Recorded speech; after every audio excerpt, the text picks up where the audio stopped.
All right, welcome to AC Flora High School in Forest Acre, South Carolina. This is AC Flora hosting Lugoff-Elgin. Alex is here. It's gonna be a good. Whoa, Oh jeez. yeah, you got to pull that microphone here. Gonna be a good one, hopefully. Yeah, it should be fun. Should be good. So one thing I'm going to be struggling with. Ladies and gentlemen, Falcon fans, stand up, How dark put it your is. hands together, and Yeah, welcome might- your Not Falcon. going down yet.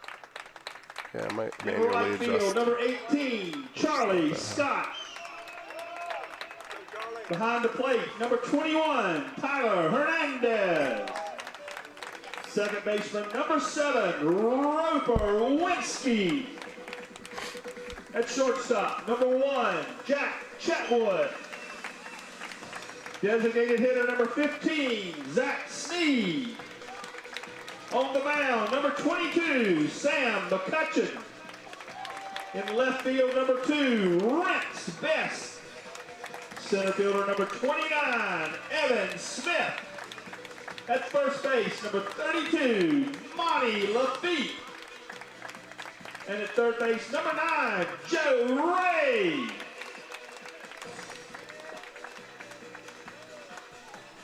All right. Well, it's go time. This is the one we've been waiting for a while, right, Jeff? Yeah, this is the week that matters. This is the week that matters. Whoever wins this series in a very good line to win the region. Now, Lugoff-Elgin probably has the edge if we split, but we have to figure that out. A lot will probably be around how much each team wins by and whatever. But he's going to win the region, win these next 2 games, so we've won the region for that year. Plenty of snacks and drinks.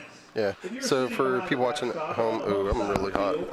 I can barely hear myself, so but I'm not sure if that matters. Probably not. Or move to the bleacher area. Once again, welcome to Falcon Field, and we How hope about you enjoy the game. All right, yeah, I can hear myself a lot better now. Okay. All right. Well, Amen. Flora comes in 9-8. Lugoff-Elgin is the score of a record of 12-5-1, and that includes 12 straight wins. 12 straight wins. Wow. Yeah, they have not lost since the beginning of March, and they've beat some pretty darn good teams along with that, including Sumter, the Gamecocks, who are top 10 in 5A. They've also had a 10-run loss to Oceanside Collegiate. I'm just playing some background you're music good. for us. So it's a little here and there, but this team has not lost in a very long time, and they are 6-0 in the region, same as our AC Flora Falcons. The only team they have different, we have played Irmo, and they have played Ridgeview. Other than that, we have both played Westwood and RNE. Yeah, and other than these 2 teams, Irma with those 2 pitchers, Irmo could be some they're trouble. decent. Yeah. Yeah. Watson Harvey. Well, we'll go through it real quick if you didn't hear. Sam McCutcheon on the bump. Tyler Hernandez behind the dish. First, Monty Lafitte. Second, Roper. Short, Jack. Third is Joe. Rance is in left. Evans center. Charlie's in right. The first pitch is high for ball 1, and we are underway here at Falcon Field. It is time for the region to be in play. Lugoff, the favorites, AC Flora, looking to gun them down. Watson Harvey leading off, and a swinging strike 1. It's 1-1. Well, McCutcheon gets a start on the mound, coming in with a nice 2.00 ERA through 5 starts. Yet to lose a game, but we'll talk about their pitcher, who is equally, if not more impressive, when he gets on the bump. The 1-1 is swung through a high heater for strike 2, and the lefty Harvey way behind now. Harvey, he gets the start today at second base. Watson coming in with a .352 batting average. 1-2, the pitch. Caught, strike 3, looking at the outside part of the plate. Sam McCutcheon, 4 pitches, 1 strikeout looking. It's 1 down in the top of the first. Up next, number 12, A.J. Jefferson. That brings up potentially one of the hottest hitters for this Lugoff-Elgin squad. That's A.J. Jefferson. Jefferson in the region, 9 for 19 this year. He's slugged 3 homers. Righty on righty, McCutcheon will pitch home. The first pitch right down Broadway. McCutcheon gonna touch the 90s here in this game. That was straight heat. It's 0-1, 1 gone. McCutcheon will deal home. The 0-1 is skied in the center field, right center. Now tailing toward the right fielder, Charlie Scott. He will settle under it and make the play for out number 2. So McCutcheon, 6 pitches, has 2 gone, but a man who loves to get on base any way he can is up the Up next, Clemson commit, Lugoff, Jake number Morris. 7, Jake Morris. So it's kind of weird how Morris' season's gone. Morris hasn't actually pitched in around a month. His last force action was on the 19th of March, which wouldn't matter if he wasn't the #1 pitching prospect in the class next year. So he may be shut down for the year, but the lefty at the dish can get on base any way he wants. 21 walks this year. First pitch just missed for the lefty. It's ball 1. Morris also hitting a .400 batting average. This kid doing it all with the dish this year, even though he's a pitching commit. 1-0 pitch, just missed outside yet again. The right-hander McCutcheon just can't find that outside edge, and a shift is in play now. We've seen the Falcons do this multiple times. However, they're going to do this to the right. Means Evan Smith and Charlie Scott, the center and right fielders, move to the right. The whole infield shifts right as well, including Jack Chetwood almost playing up the middle. The 2-0 swinging, strike 1. Heater on the outside edge. And Morris doesn't swing and miss a lot, as I've said. A lot of walks, a lot of hits. However, McCutcheon gets him one there. The 2-1 here. Pitch just outside again. McCutcheon does not fight the spot. It's a little outside, but not by much. The righty behind 3-1 here with 2 gone. Top of the first, still scoreless. The right-hander, he'll come home, he'll deal. That ball is fouled back into the forest stream of a full count. Looked like McCutcheon threw a changeup right across the heart of the zone, and Morris just missed it. The sophomore on the bump versus the junior at the dish. 3-2, 2 gone. The pitch comes home, the curveball will miss outside, and Morris draws his team-leading 22nd walk. Second in the box, number 14, Maverick Grigsby. Well, a 2-out base runner here for the Demons will bring up Maverick Grigsby. That is what Jeff would call a Hollywood name, right? Yeah, it's a nice name. He may be the name of the year here on the baseball dime. We've got some pretty cool ones in lacrosse, but Maverick Grigsby does it for me. Well, his name sounds cool, and he's also a great player in the field. He's 422, and he takes one right down Broadway for strike number 1. McCutcheon wastes no time attacking the right-handed junior. Grigsby has been hot in the region, hitting 11 for 19 this year. Over his last 5 games, equally as hot, 7 for 16. Loves to put the ball in play. It's 0-1. The curveball just a bit high. Ball 1. This right-handed showdown, top of the first inning. Oh, it's a 1-1 count, 2 outs. Base runner at first. The top of the first. Lugoff-Elgin and AC Flora. McCutcheon, he'll deal home. The right-hander. The heat just misses outside. Ball 2. Seems like the umpire is not giving McCutcheon the outside part of that zone no matter what side the batter's on. We'll have to see if he can adapt and see how Robertson, the pitcher for the Demons, will deal with that in the bottom half of the inning.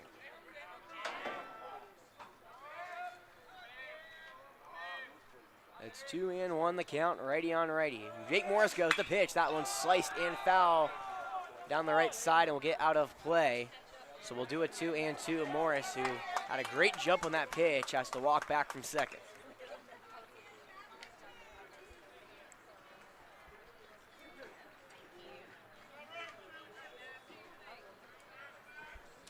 So if you want a player to hit someone in, Morris, as he's shown he wants to run. Grigsby has the team-high 20 RBIs. He's tied with A.J. Jefferson. The 2-2, high and inside, ball 3, and we have a full count incoming.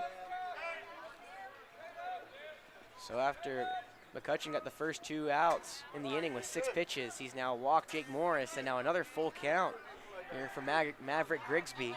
On deck is Skylar Jackson, one of the better pitchers on the Demons. He's also an everyday starter. Full count pitch, 2 down. Morris will be running. He does. The pitch comes home, is fouled back, and will do it again. Well, that's one way to tire out the man at first. Morris has now stolen twice, and now has to go back to both first after 2 fouls. It's a good strategy. I mean, he's one of the best players in the team. You got to tire him out, apparently. Well, it's 3-2, 2 gone. We'll do it one more time. Morris at first. He goes. The pitch is fouled yet again to the right side out of play. And again, Jake Morris wants to take the jog back. Grigsby's not known for his walks. I mean, he seems like a patient hitter who's fighting everything off. However, he only has 4 in the season. Now, again, as I said, he likes to put the ball in play. coming in hitting .422 with 20 RBIs. Looking to hit one home here. The full count again comes home. The pitch low and inside. Grigsby with a great at bat.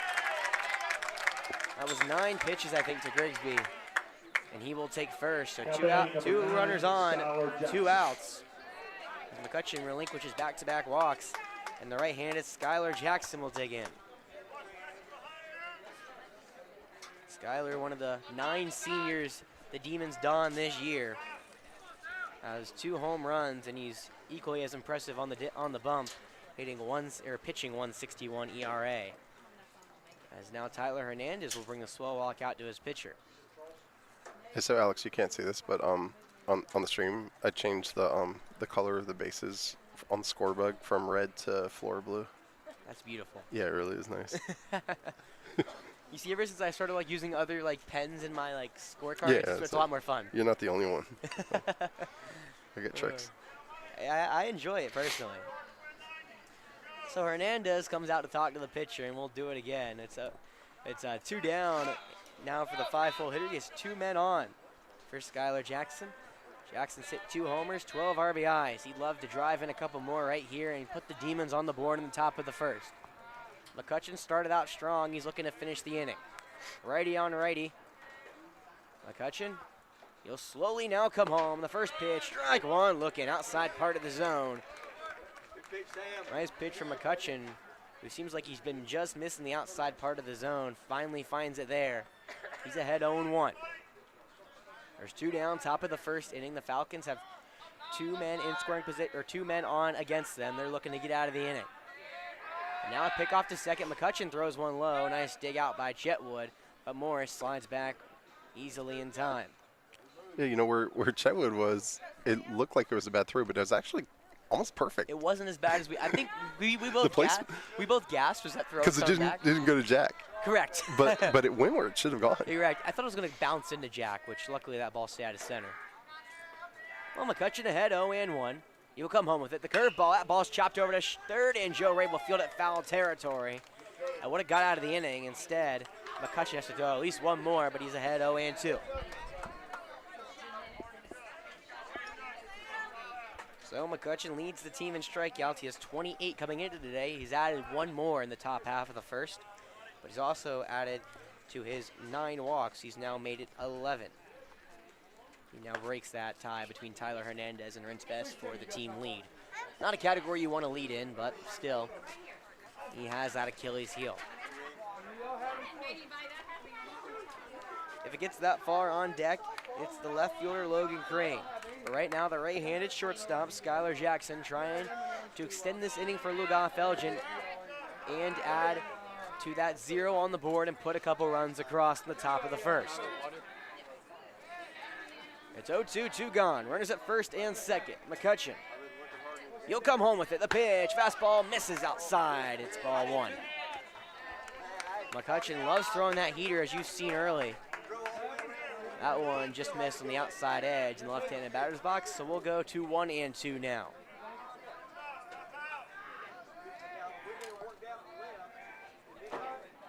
One and two gone. Sun's peeping through on that right side. He'll go. The pitch. That curveball's beaten into the ground and foul. Jackson stays alive. This is the first time these Demons have seen Sam. Sam only pitched 5 1/3 innings last year on the bump. This year he's already up to 21 through his 5 starts. Lugoff-Elgin getting their first looks at the young right-hander who's trying to work out of some trouble here in the first. It's 1-2. 2 outs. McCutcheon, he'll wind, he'll deal home. The fastball is low, it's ball 2. So Lugoff-Elgin, as you've seen here, they love to just extend these at-bats. They have great eyes. They average nearly 5 walks a game. They have 86 total on the season. It's an impressive number here from the Demons. They are not ones to swing at many bad pitches, and they put the pitches they do see in play. It's 2-2, 2 gone. Now McCutcheon will look back at second.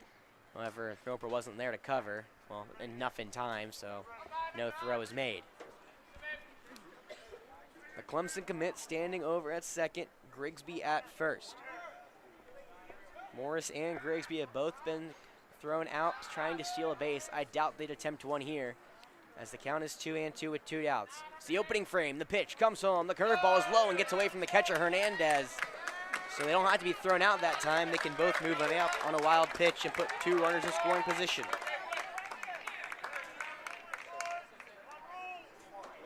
And now we're going to see the second baseman, Roper Wensky, come and talk. It's kind of one of the weird things you see. These Demons are very experienced. The Falcons, not so much. Everyone in this infield, including the pitcher, is either a sophomore and or younger. All are sophomores except the third baseman, Joe Ray. The leadership is unfortunately in the outfield, which is a long talk to come talk to the pitcher. Or a long run to talk to the pitcher. It's full count, 2 gone. McCutcheon will come home. The fastball is popped up foul. It will go out of play right over us towards the stands. And fan can't come down with it. Fortunately for us, it's not banana ball, so it doesn't really matter. Fortunate for him, I got it on stream. Oh, you did? Yeah, he dropped it. That's sad. Come on, man. Oh, I forget you have the outfield camera. Yeah. How's it looking? It looks pretty good. Right now it does. There's a decent chance that it's going to start tipping down, and I'll have to just switch to the home plate. Payoff pitch just outside against the righty. And the Demons will have the bases loaded with 2 outs. Roper was all the way over at first base from second trying to go. So it was a 6-pitch first 2 batters with a strikeout looking and A.J. Jefferson flying out to right. Since then, 3 straight walks have loaded the bases, and now Logan Crane will come up to bat. Well, if there's a man the Falcons can use to get out of this jam, his name is Logan Crane. Logan leads the Demons with 15 strikeouts, and he only has 5 walks. However, the kid has power, so you don't want to give him much to hit. He's a homer on the season with 9 ribbies, which could be more, except his first hit came in the first ever region game these Demons have played. That was against Westwood in the middle of March. Also, pitching mound visit here from the pitching coach for AC Flora, as Jeff may want to put some music back on. Let me put some music in the background. I don't think they're going to like this stream. Yeah, no. Oh, man.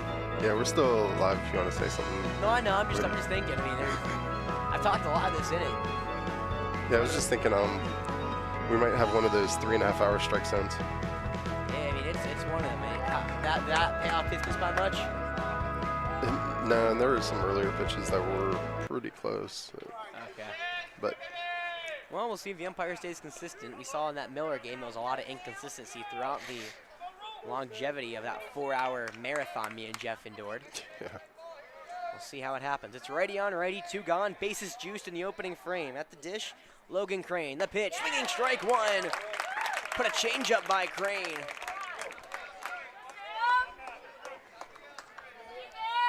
So the right-handed left fielder comes in again, has a lot of juice in that bat. However, he does not connect all the time.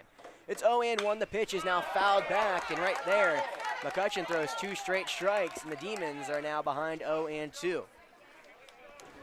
There's 2 outs, top of the first. Bases were juiced on 3 straight walks from the right-hander McCutcheon. He's 1 pitch from getting out of this jam. The 0-2 will come home. The pitch, that one sliced back foul. Defensive swing from Crane. Will do it again. It was a good setup from Hernandez, the catcher, who set up in the other box. However, the right-handed Crane just slashed 1 foul, and we'll have to do it again.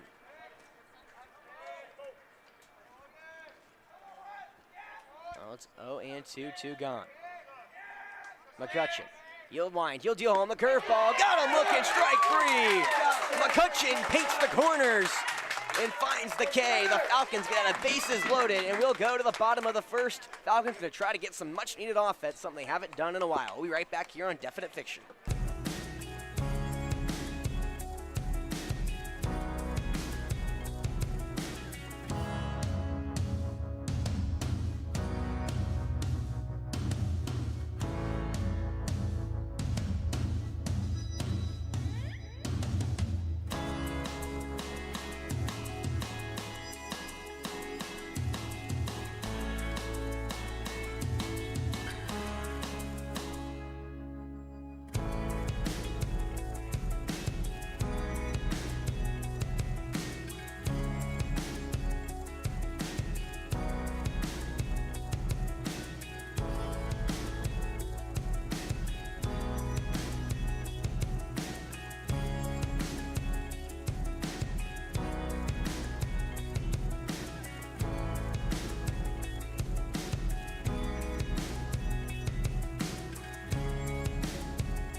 Falcons, number 18, Charlie Scott.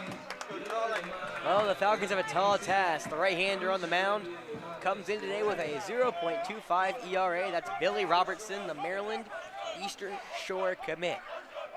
His first batter will be the right-handed Charlie Scott. The pitch, high, ball one. And we are underway in the bottom of the first. So the Falcons, after walking the bases loaded, McCutcheon struck out Crane looking to end the inning. Now they're looking for some offense here in the bottom half of the frame and trying to get some runs across. It's 1-0, the pitch, low and away, ball two. So Lugoff-Elgin, one of the best things about this team, they don't give up a lot of runs. They only give up around 2.5 per game. And the Falcons have not been hitting as of late over the last 5 games, sub 200. That fastball catches the outside part of the zone. Strike one against the right-handed Scott. The Falcons are 2-3 in their last 5 games. The Demons have won 12 straight. You can do the math on that, last 5. It's 2-1, and Scott will call time. Falcons lineup today as the top. Charlie led off for us last time, so the top of the order is kind of reflecting this lefty or right-hander on the bump in a way. Robertson, though, going to try to work through the Falcons lineup. It's 2-1 here. Infielders are in. The pitch out. Last ball outside against the righty. It's ball 3. And Robertson, he doesn't walk many people. Only 8 walks through his 6 starts this year. He's appeared 7 times. However, he's behind the right-hander Scott. 3-1. The pitch comes in. That ball is skied foul over us. And we'll do it again, but this time with the full count implications. So already the film watching for Lugoff-Elgin is starting to pay dividends. The third baseman Jefferson and the first baseman Morris were both on the infield grass. Now they back up to the dirt. It's a full count pitch. Robertson, 3-2. He'll come home. He'll deal the pitch. Charlie fouls that one straight back over us again, and we'll do it one more time.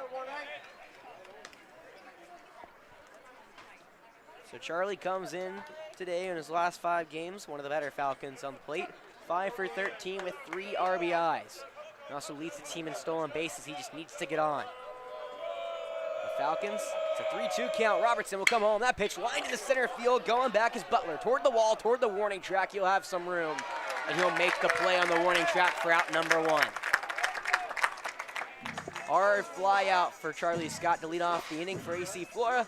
And I'll bring up Tyler Hernandez, the catcher. Number 21, Tyler Hernandez. So Tyler, he pitches with his right hand, however he hits with his left, so he'll step in to the left-handed batter's box, make it the first.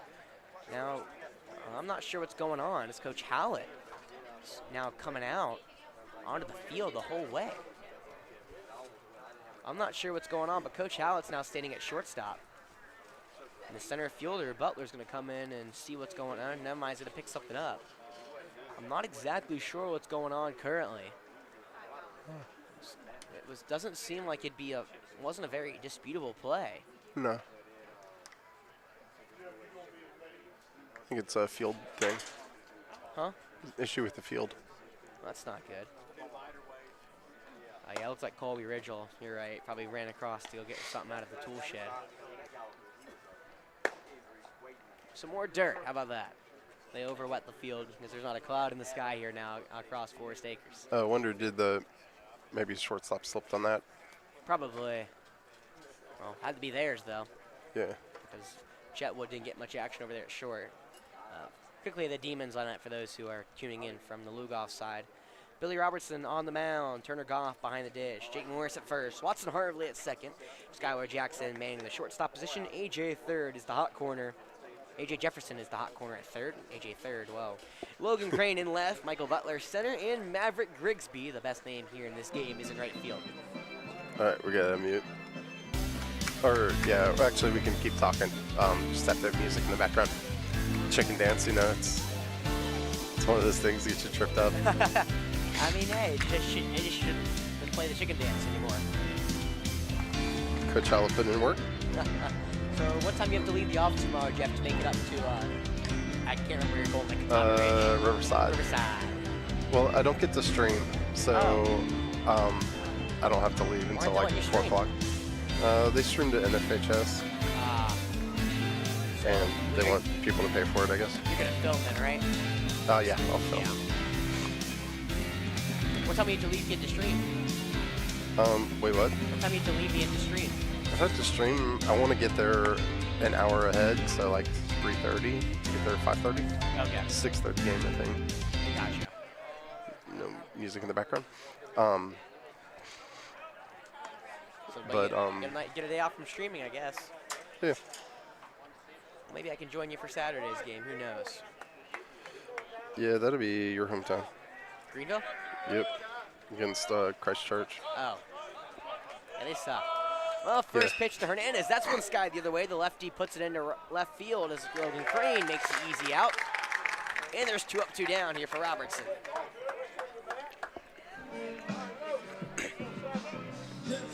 So the right-handed second baseman, Roper Wensky, will now dig in for his first hacks against Robertson, as Robertson, before Wensky even steps in the box, is already set and ready to go. Third baseman again, Jefferson on the infield grass. Doesn't want small ball to come into factor early. The first fastball was way outside against the righty. It's 1-0.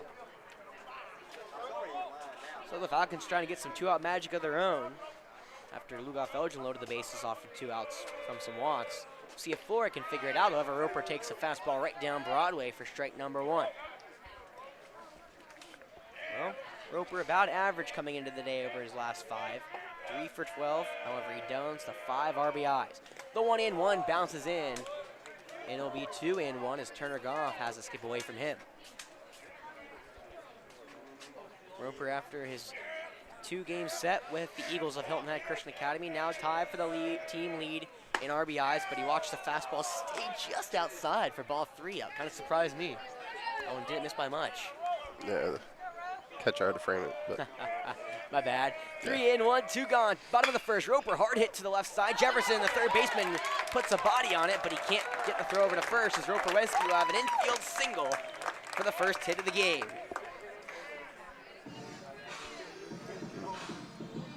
So the Falcons are putting Robertson in play, who again dons 52 strikeouts over his 27 innings worked.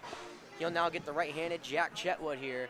There's a man on first, 2 gone in the bottom of the first. Still a scoreless game. The Falcons are going to try to break it here. Righty on righty as the bug spray fills the air. The first pitch, the curveball, stays high for ball 1. As summer temperatures start rolling in here to the Midlands, you can see the pungent smell of bug spray now filling the Falcon baseball field. It's 1-0 from Robertson. He'll look back the runner at first and come home. The fastball is upstairs for ball 2, just up around the letters against Chetwood.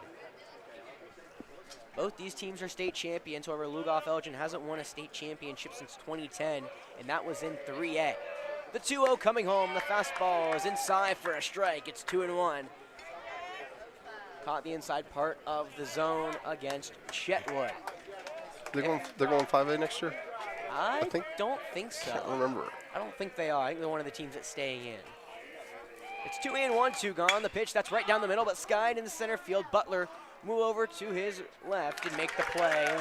Shallow left center, or slightly left center for out number 3. Well, the Falcons hit some balls kind of hard, just right at the center fielder. It'll be 4 up, 3 down. We'll go scoreless to the top of the second.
Welcome back to Falcon Field. It's the top of the second here in this game that goes a long way to deciding the region. And the winning team won't lock up the region, however.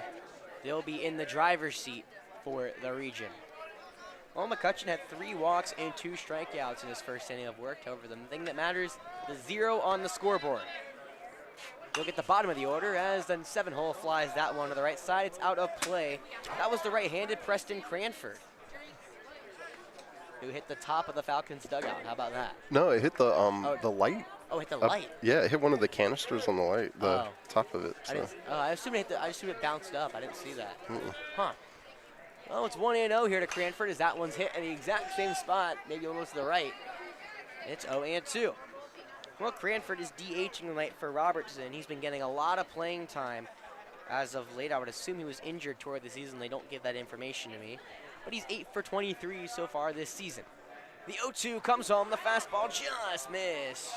Ball 1, and McCutcheon, he's trying to utilize the outside part of the zone. He just is missing by inches.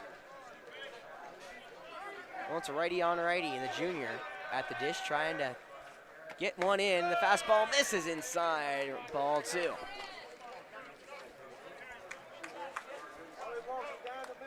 Cranford in the region, 3 for 9 with 2 RBIs. He digs in against McCutcheon. It's 2-2. The pitch is sliced back foul right into the netting. We'll do it one more time.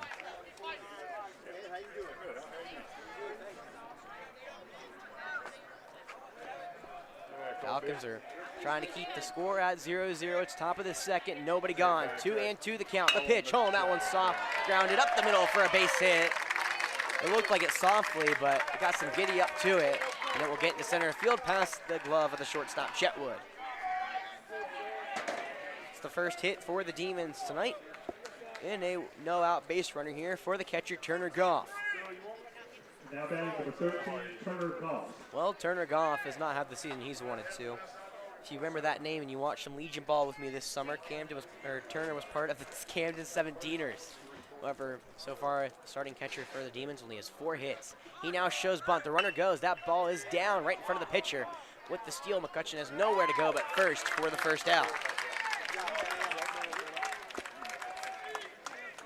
So the sacrifice bunt moves Cranford over to scoring position. Now the 9-hole, Michael Butler will come in. Butler is another one of the Demons who's not having the season he wants at the plate. Only a 158 batting average here for the sophomore. Righty on a righty, as Goff, the right-handed catcher, gets a hero's welcome coming back to the dugout. Now the right-hander will dig in here against McCutcheon. He now shows bunt. That breaking ball, watches it go for strike 1. Butler pulled the bunt back as it went right across the heart of the zone. I think the curveball threw off Butler a little bit, and that's McCutcheon's kind of out to that bunt show.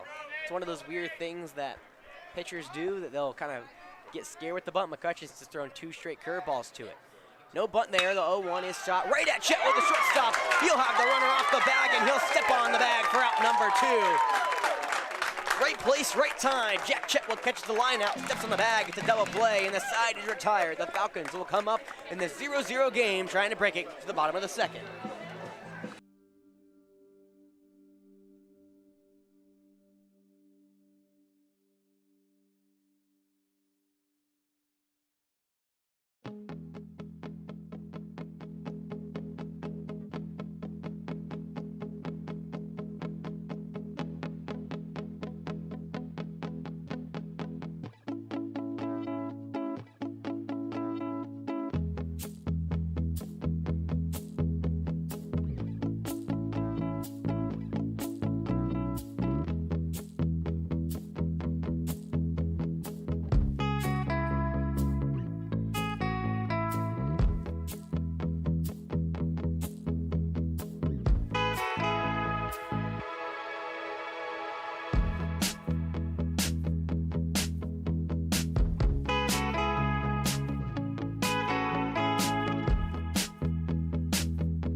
for the Falcons, number 15. Well, we'll go to the Zach bottom of the second. It was a Sneed. 3 up, 3 down for the Demons after the line-out double play from the 9-hole Michael Butler, and the Falcons will have 5, 6, and 7 due up.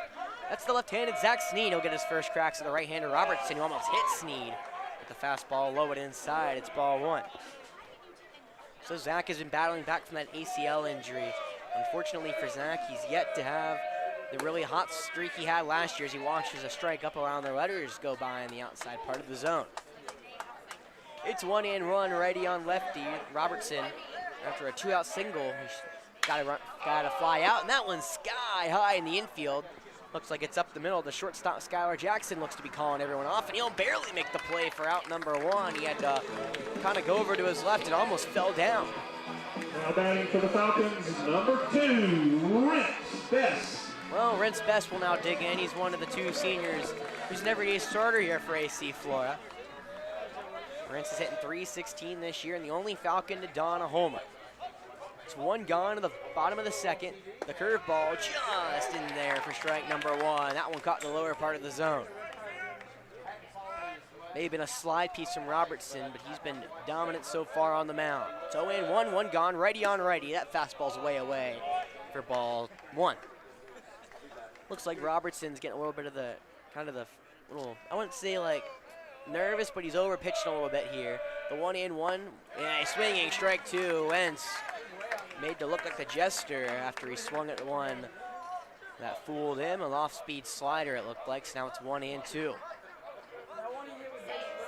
Robertson, he'll kick, he'll deal. The off-speed is outside, ball 2. Rentz smartens up a little bit, doesn't take a hack at that ball in the other batter's box. It's righty on righty, Robertson on the bump. He'll wind, he'll deal home. The 2-2 is in the dirt, and we'll do a full count. Only the second full count Robertson has through his first 7 batters, or 6 rather. Rentz is batter number 6. McCutcheon's gotten into 2 so far today. Or maybe 3 if math is mathing, but either way, it's a full count here to Rentz. 1 gone. Bottom of the second. Robertson comes home. That one's found back into the catcher Goff, and we'll do it one more time. So the Falcons have due up Evan Smith, who's on deck, and if it gets that far in the hole, it's the sophomore sensation, Monty Lafitte, who's been becoming more and more of a starter here for AC Flora as of late. The full count will come home. Robertson overthrows one in the other batter's box, and Rentz, after falling behind 1-2, draws the walk. Now Well, it's batting Evan number Smith, who's the other 29, senior. Evan It's a Smith. regular starter, and got to think him and Rentz have more of a chip on their shoulder than most other players in this team. For those who forgot, I hate to be the reminder, Falcons did lose that final game of 2 to Lugoff-Elgin, 12-4.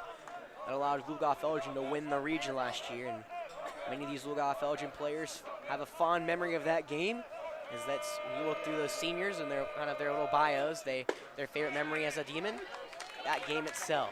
Robertson deals to Evan Smith, fastball low and away, but it caught the zone for strike 1. Yeah, I would have been fine with you not bringing that up. Sorry. Fortunately, I think I have to scope the pitcher. Scope the pitcher of this game. It is important, yeah. It's 0-1, 1 gone. Rentz Best over at first. He'll get picked off by Robertson. It's a great pickoff move, but Rentz just get back in safely. So we went 1-1, right? We beat them there. They beat us Yes. here, but We then won- run differential or Yeah, something. we won the first game 4-2, and they won the second game 12-4. Yeah. We've actually seen Robertson on the mound. He pitched 3 innings in the win. We gave up no earned runs and 4 strikeouts. It's 0-1, 1 gone. Robertson will come home, swinging strike 2. It's a heater right by Evan. The other pitcher who won that game, or that game 2, is over at first base. It's Jake Morris. He pitched 4 innings with 3 earned runs and 7 walks. He's not going to be pitching tonight, though, for the Demons, I doubt. It's 0-2, 1 gone. The pitch, swinging strike 3. Blew 3 straight heaters right by Evan for out number 2. That's Robertson's first strikeout of the game, and now he'll deal with Monty Now batting for the Lafitte. Birds, number 32, Monty Lafitte. So as I said, Monty's been playing a lot lately here for the Falcons. Only 3 for 11 here so far this year, but he has a daunting 6 RBIs at the dish, including 2 against the Eagles. First pitch to him is high and away, ball 1, and the right-hander is ahead 1-0 against the right-hander on the mound.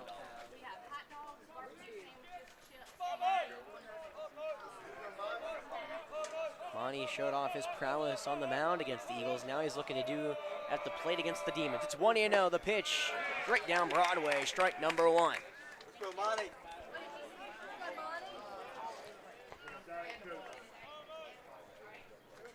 So if it gets that far, it's the 9-hole Joe Ray who's on deck. Robertson would like to just get out of this inning right here with the man on first. It's 1 in, 1-2 gone, bottom of the second, scoreless game. Pickoff attempt over to first. Does not look to be in time, but Morris does a great job of keeping that one from getting away from him and allowing Rentz to stay at first. Rentz over at first, has 3 stolen bases, however, he has been thrown out once. Falcons have not been aggressive yet with the bunt. We'll see what happens. Another pickoff attempt. This time there's not even a tag on Rentz. So these teams had very similar seasons that I've kind of went over, but AC Flora, they lost to West Florence in the playoffs. Lugoff-Elgin lost to South Florence in the lower state quarterfinals. So double loss to Florence here as the curveball stays up around the letters for ball 2 against Lafitte. Both these teams looking to kind of get back to that same spot and or better in the playoffs. The Falcons, it was a playoff run that was cut short. They were due up for a meeting with James Island if they won that. Lugoff-Elgin had their region or their lower state win hopes dashed. As the 2-1 misses a little outside, I guess, right? Yeah, it 3-1? was outside. Okay. Again, for when I'm sitting for those at home, I am offset to the left, so I do not have a great view of that strike zone, and I cannot see where the catcher catches the ball, for that matter. It's 3-1, 2 gone. Robertson, the righty, he'll deal home the pitch right down Broadway, may change up. But it works all the same. It's now a full count against the feet, meaning Rentz will be in motion. So Robertson's been having some trouble here. It's his 3rd full count here of the game through his 8th batter. Go home, Rentz moves. That one is skied in the infield, popped up toward the first base side. Jake Morris will get over behind the bag and make the catch for out number 3. So the Falcons get a 1-out walk. However, Robertson shuts the door and keeps this game at a 0-0 tie. We'll go to the top of the 3rd here at Falcon Field on Definite Fiction.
For the Demons, number 1. Welcome back Harvey. here on Definite Fiction. It's the Lugoff-Elgin Demons and the AC Flora Falcons in a game that will put the winner in the driver's seat for the region. We're scoreless going to the top of the 3rd and at the top of the order for the Demons. 1, 2, and 3. Watson Harvey will leave off, and Harvey swings through a curveball. It's 0-1. Well, Harvey was one of the 2 strikeout victims Sam accumulated in that first inning. He went down looking to begin the game.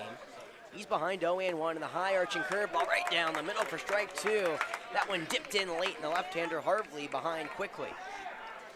So Harvey, after watching 3 straight walks after him, is wondering what I gotta do. He's behind 0-2. That fastball stays high. Now it's 1-2. Well, Harvey is one of the couple of juniors here in the starting lineup. coming off a 2-for-3 performance in the win. That ball is chopped foul down the left field line. Lugoff-Elgin's last game, they beat the Gamecocks of Sumter 8-5. And again, Harvey was 2-for-3, had 4 stolen bases. Yet to reach today, but he's behind 1-2.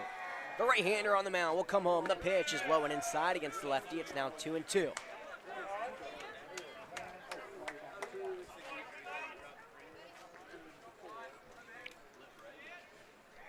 Well, it's 2-2. Righty comes home. That one is weakly skied to the left side, going to the Lugoff-Elgin dugout. That's where the third baseman, Joe Ray, will run out of room as it goes foul.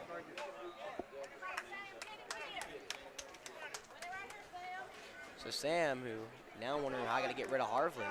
It's a 2-2 count, nobody gone. Top of the third, it's a 0-0 game.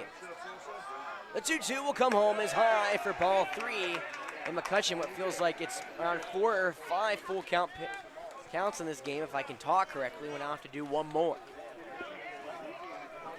McCutcheon not known for walking many people, however. It's a full count yet again. The 3-2 will come home. The pitch, swinging, strike 3. Harvey swung through an off-speed pitch that went right over the heart of the plate, and the Falcons have one down in the top of the third. We should use that every time. Hasta la vista. Hasta la vista, baby. I am so getting copywriting and using that in one game. I hope everyone on the Falcons side knows it may be used later in this game. Well, that'll bring up A.J. Jefferson, who saw one pitch and flied it straight over to Charlie Scott. His first at-bat. The curveball inside, looking for strike 1. Beautiful pitch from McCutcheon. And we're starting to see McCutcheon adapt to this Lugoff-Elgin. This is the second time through the orders, one of the more dicey ones for pitchers. McCutcheon's starting to bring up that curveball a lot more. It's 0-1. Oh, stringing strike 2. Oh my goodness, Jefferson's even shaking his head. That changeup hit the dirt and Jefferson wasn't ready. And he's behind 0-2 here with one gone. McCutcheon will work quickly. The right-hander comes home. That one in the dirt for ball 1. Well, the right-handed Jefferson, you don't want to give him a pitch to hit, and as you've seen Sam McCutcheon do, hasn't really given him after a curveball, a slider, and a changeup.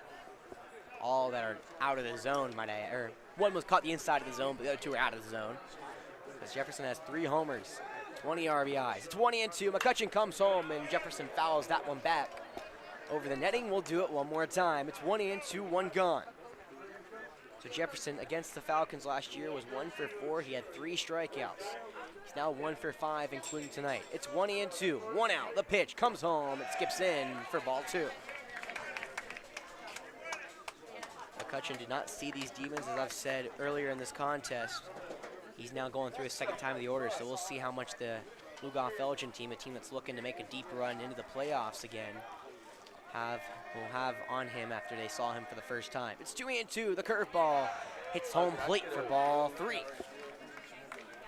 So after it was 0-2, Jefferson's battled back and filled the count up. The Demons have 3 walks. They're well on their way to their 5 they average per game. Jefferson has 7 of their 86 walks this year. He's looking for his first tonight. 3-2 comes home. The pitch. That one's chopped slightly back to the pitcher. McCutcheon will come off. He'll make the play for out number 2 as Jefferson goes across first, doing the racer's finish. Fortunately for AJ, matters when your foot touches the bag and not your head. Well, there's 2 gone now and 2 out. Well, 2 gone and top of the third. Obviously, there's 2 outs if I just said it. For the left-handed Jake Morris. 2 gone and 2 outs. 2 gone and 2 outs. You should make that your signature. 2 gone, 2 outs. My man. Well, Morris, the lefty, drew the walk. His team leading 22nd walk of the year last time. It's righty on lefty as the right-hander hits that one up the middle. Chetwood shaded them beautifully, though, as he gets the ball behind the bag. The shortstop flips it to first for out number 3. So after the second 3 up, 3 down inning, the Falcons will come to bat looking to break this scoreless tie. It's 0-0 going to the bottom of the third.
go. The Falcons have 9, 1, and 2 Leading due off up for here the in the bottom of Falcons, the third. number 9, It's a Joe scoreless game, Ray. 0-0. Both teams have 1 hit apiece, and a man who has only 1 hit in the season will try to lead it off here for AC Flora. Joe Ray got his first hit against the Hilton Head Christian Academy Eagles back on Wednesday. Or was that Friday? Yeah, it was Friday. Saturday He game. watches one go inside ball 1. So Robertson, who shut the door on the Falcons last year, will come back up for his third inning of work. He behind 1-0. The pitch right, just up high. It didn't miss by much. Just a little bit up. Just a little bit up, and a quick Ooh. pitching visit here from the coach. And he looks like he's sprinted out over there. That's not good, and he's maybe upset about how wet the mound is. I don't think so. Got some background music. It's a Must beautiful have day. seen something. But I mean, he must have. He may be saying like his foot placement was wrong. It's one of those weird yeah, things. something like that. Well, it's 2-0 now. Robertson, he'll wind, he'll deal home. The righty at the plate watches one go by and high in the strike zone for strike number 1. So Joe, the lone freshman who's starting here for the Falcons tonight, he's behind or ahead 2-1, but he watches one go right down Broadway for strike 2. Joe Ray looking for his second hit of the season. It's 2-2. Nobody gone in the bottom of the third. Ray, he digs in, he fouls that one back, and we'll do it again. So Robertson was one of the multiple seniors on this team, one of the multiple 9. They all didn't say it, but Robertson was one of the ones who specifically remembers that game last year.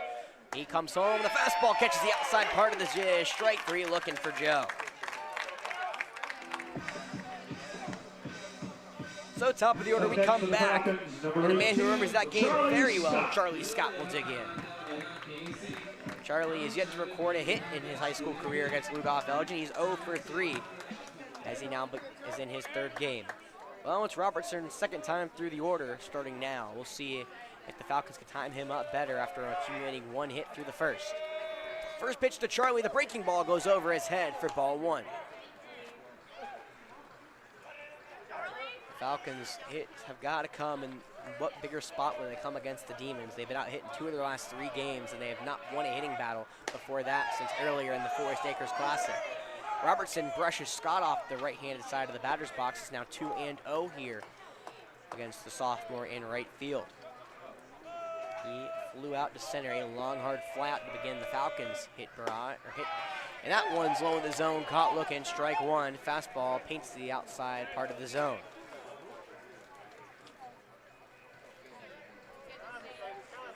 It's 2-1, 1 gone, bottom of the third. It's a scoreless game. Robertson, the right-hander, he'll wind, he'll deal home. The curveball, got him looking, strike 2.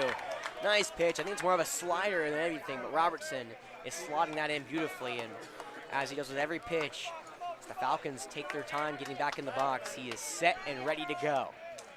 It's 2-2, 1 out. The pitch, home, swinging, strike 3. Scott went on a pitch in the dirt, and that's out number 2, both via the K.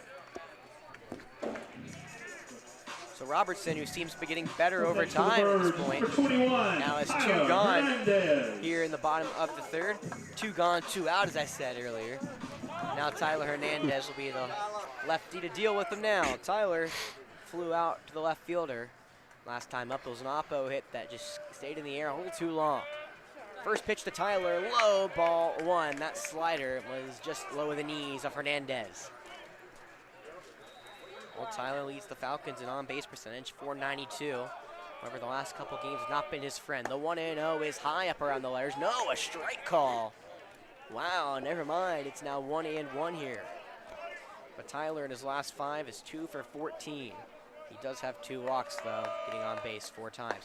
The 1-1 is swung through, strike 2. The slider low in the zone. And now it's 1-2 here against Hernandez with 2 gone. Looking for the first clean 3-up, 3-down game here for Robertson, or of the inning. 1-2, swinging straight through, that ball gets away from Goff, and Hernandez will be able to get to first off of a drop third strike.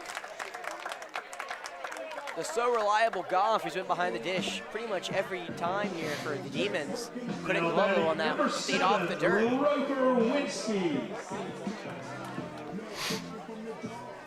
So No, Tyler Hernandez reaches via the drop, third strike, and the Falcons have a chance to make the Demons pay for it, and it comes in the form of Roper Wensky. Roper has the only hit for AC Flora. He singled to the third baseman after a hard hit ball was knocked down by Jefferson. There was no throw to first. Righty on righty, Robertson will come home. The slider right down Broadway, strike one. Nice pitch from Robertson. That slider has become a patent staple in his arsenal, and the Falcons have yet to put one in play. It's 0-1, 2 gone. Robertson looks back Hernandez at first. He'll come home to Roper now. The slider again. This one stays high for ball one. Tyler over at first has only attempted one stolen base so far this year, and he was successful on it. I doubt the Falcons will be the one to send him here. The 1-1 comes home. The fastball's outside against the right-hander. It's now 2-1. Roper's not one to strike out a lot. He's drawn 8 walks with only 4 strikeouts so far in the 17 games AC Flora's played. He's ahead 2-1 here against the right-hander Maryland Eastern Shore commit. 2 gone, come home. That one's fouled back, and it's 2-2 here with 2 outs. 2-2, 2 outs, bottom of the third. Hernandez standing over at first for AC Flora, but Robertson wants to keep him there. Will be the third batter left at first here in the game for Flora. Now he'll pick back Hernandez, not even want to leave a runner stranded, but he doesn't get in, and now Morris is going to come and talk to his pitcher. Morris is the pitcher committed to Clemson. However, he's been pretty much all but shut down for this year after he hasn't pitched in about a month. That's the right-handed Robertson trying to finish what he can on the mound here of AC Flora. He is the ace of the Demons. 2-2, coming home. The slider got him, swinging strike 3. That time, Goff doesn't let go, and the Falcons get struck out the side on that one. They still have a scoreless game. We'll go to the top of the third. We're moving quickly here at Forest Acres.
Welcome back here to AC Flora High School at Falcon Field. It's time to begin the 4th inning. We're still tied at 0-0 through 3. And now the top of the 4th is due up here in a game that will probably decide the region, or at least goes a long way in doing so. 4, 5, and 6 here for the Demons. And the 4-hole hitter, Maverick Grigsby, watches the curveball go right across his belt for strike 1. Grigsby was one of the 3 walks that McCutcheon gave up in that first, and he swings through an off-speed strike 2. Oh my goodness. McCutcheon making him look like the fool of the day. We saw Renz swing at one that was in the dirt. Looked like Grigsby couldn't go on a pitch that almost hit his foot. Or maybe he did hit his foot. It's 0-2 here against the righty, and Grigsby will call time as McCutcheon wants to step off now. I was going to say, tonight and Thursday will decide the region. Yeah. Well, this goes a long way in doing so, I feel Yeah. like. I mean, you win this game, you're in the driver's seat to do so, which is Yeah. more about run differential. And if one of these teams wins both, it's Oh, it's over. I mean, Yeah. at that point, the 0-2 had balanced in. Now it's 1-2. But no, I mean, because neither of these teams is going to lose 2 next week. no. They play Irma, we play Ridgeview. So it's 1-2 here. Nobody gone. Top of the fourth, and that one's fouled back, and we'll do it again. Although they do have a tougher challenge though next They week. do. Then. Yeah, Ridgeview has not had the best seasons. I haven't fully looked into them yet, but So yeah, split this week. we don't never know. Swing and a miss, strike 3. Oh, that ball gets away from Hernandez, and Grigsby will get all the way to first as that ball bounced to the other side. That one bounced toward the Demon dugout, aka away from first. Meaning a draw. Third strike now comes to haunt AC Flora.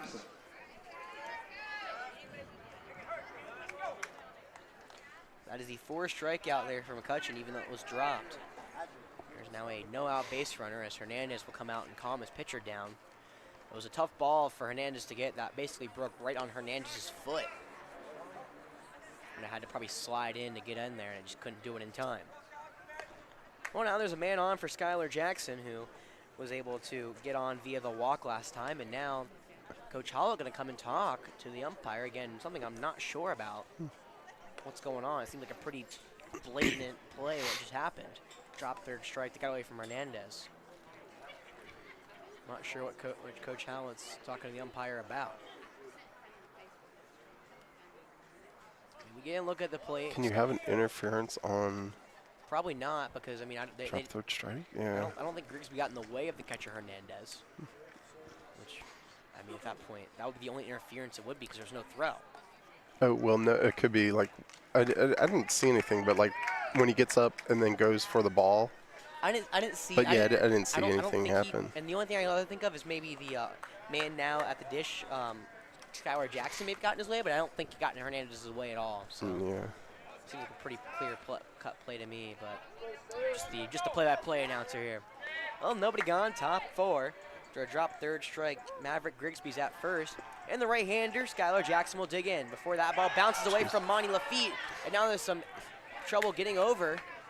As now Grigsby and Lafitte got tied up at first, meaning Grigsby couldn't go to second. That ball was bounced into the pickoff attempt and looked like both, unfortunately, Lafitte and Grigsby picked the same spot to try to get up and go direction to go in. So Grigsby has to stay over at first. We'll see what happens now. It's righty on righty here at the dish. Skylar Jackson reached via the walk in his first time up. Now again, McCutcheon picks over. However, this one's a little better pickoff attempt. Not in time to get Grigsby, though. So, throw back to McCutcheon, and we'll see if now he decides to deliver the first pitch to Jackson. Skylar's coming off a home run in his last game against Sumter. See if he puts one in play here. Grigsby goes. First pitch high. Good throw. That's ball. Throw down to second. He got on. McCutcheon was ready for it, and Tyler came out firing for out number 1. Grigsby gets gunned down at second. Seemed like the Falcons were ready for that move by Maverick Grigsby. And the first runner, or first out of the inning, is gunned down at second.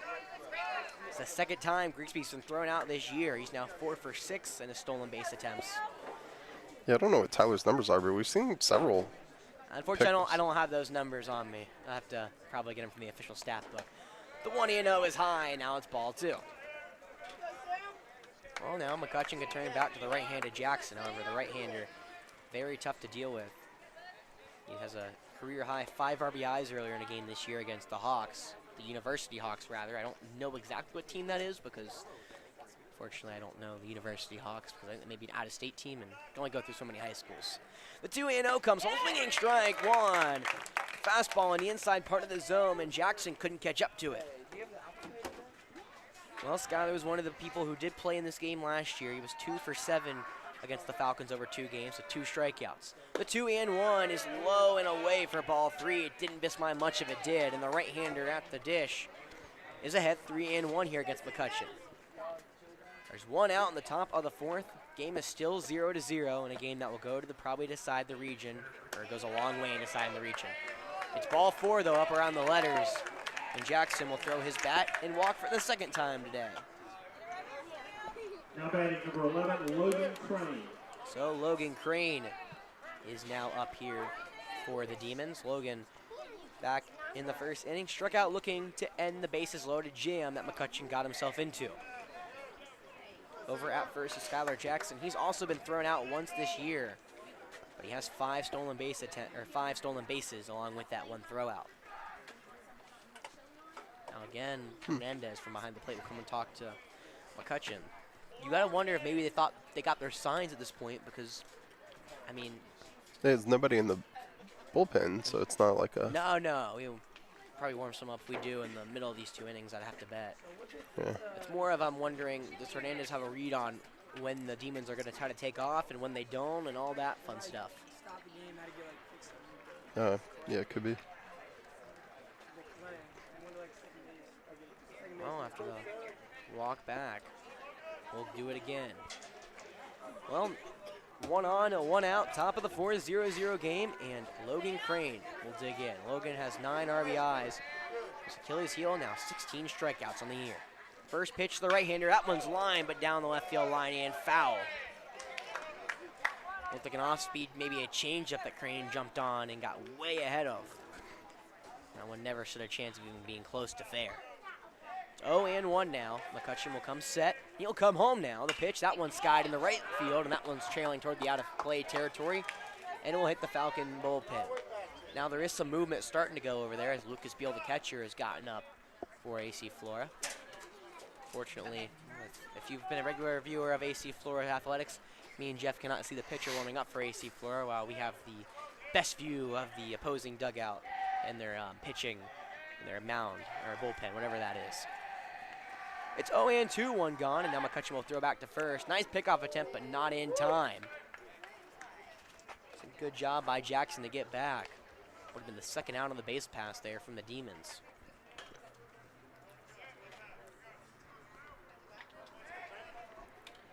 Well, it's 0-2 as the sophomore Logan Crane will dig in. Logan was not one of the people in this game last year for the Demons. See if McCutcheon can get him here. It's 0-2. He'll come on. Leading strike 3. The fastball was low in the zone, and Crane couldn't catch up to it. It's strikeout number 5 for McCutcheon, and 2 gone in the inning. Now batting number 17, Preston Crawford. Well, yet again, it looks like Hernandez is going to come talk to his pitcher yet again. The Demons did shout some numbers from the dugout. We'll see if Tyler, again, has that read or if those just mean nothing. Well, it's the right-handed Preston Cranford who has the only hit for Lugoff-Elgin tonight. He singled into center back in the second inning, but he was tagged out and or caught off the bag after the line out to the shortstop. Now McCutcheon throws over to first, trying to keep Grigsby there. And Grigsby reached on that drop third strike, so technically the Falcons should be out of the inning at this point, but unfortunately that ball got away from Hernandez. It was in the dirt, so kind of on both, but it was in the dirt, so it wasn't an easy one to dig.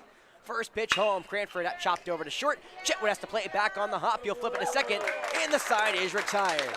Well, a drop third strike gets a leadoff base runner for the Demons, but the Falcons get the next 3 in order, and it's still 0-0. We're halfway through the game. We'll be right back here on Definite Fiction.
Leading off for the Falcons, number 1. Welcome back. We're set to begin the second half of this game.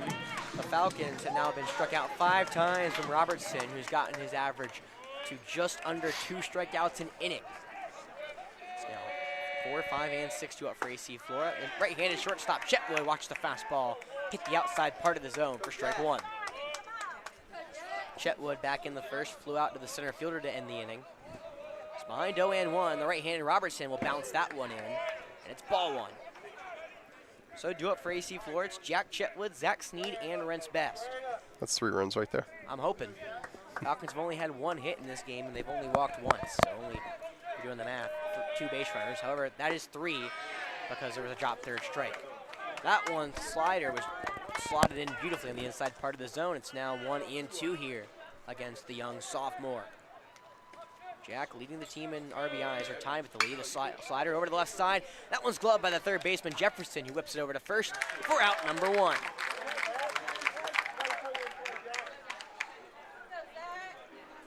So 4 pitches and 1 out here for Robertson.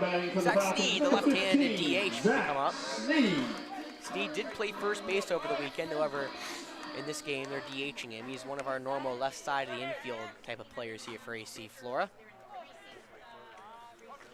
He'll dig in here, righty on lefty. The first pitch from Robertson is a changeup low and away for ball 1. That was in the right-handed batter's box. So Zach, he popped out to the shortstop right behind second base back in the second inning. It's 1-0. That pitch is low and inside for ball 2. Sneed's a very cautious player at the plate. He already has 7 walks through his first third of the season he's played. He had 27 last year for AC Flora. It's 2-0. That one's up high around his eyes. And he has an easy path to first here of a Robertson. I doubt we'll give him one. Sneed last year hit .353, got on base almost 58% of the time. The 3-0 is low in the zone. Strike 1. Sneed didn't like the positioning. Neither did the Falcon faithful, who are all here next to me. Robertson, as ever, is ready to rock and roll. He's set, and now he'll wind and deal the 3-1. That one's right down Broadway for strike 2. And Robertson, after trailing 3-0, he comes back and delivers 2 straight strikes, if I can find my words. It's now a full count here. 1 gone, bottom of the 4th, still a 0-0 game. Robertson, he'll come home with it. The pitch. That one's hard hit in the right field. Going back is Grigsby. Toward the warning track, he's looking up, and that ball is just short of the wall, and Grigsby makes the catch. So Sneed sends one for a ride, but still can't find his first home run as a Falcon, and that will be out number 2. Now batting number 2, Rents Best. So Rents Best, he'll try to continue this inning for AC Flora. He walked back in the second inning, the only walk the Robertsons allowed. It's righty on righty here as Rents will dig in. Robertson will come set, and he'll come home. The pitch, the curveball, that's one softly to the first base side. Morris, the first baseman, will flip it over to the pitcher, Robertson, who's covering for out number 3. So the Falcons, after a long hit from Sneed, can't put any on the base pass, so we'll go to the 5th inning, still a 0-0 game. All right, so how is AC Flora going to attack? Stan's coming back. All right. Is he really? Wow. Yeah. All right. I mean, it's working. It's at the bottom of the order, too. Probably helps the back. Yeah. It's the 2 people that are both hitting under 200 on the lineup, so it makes sense.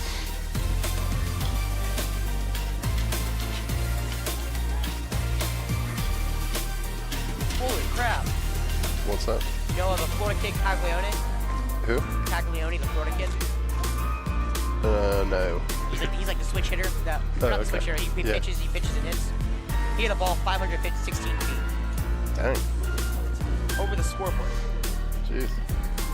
See it. Yeah, it's called a no doubter.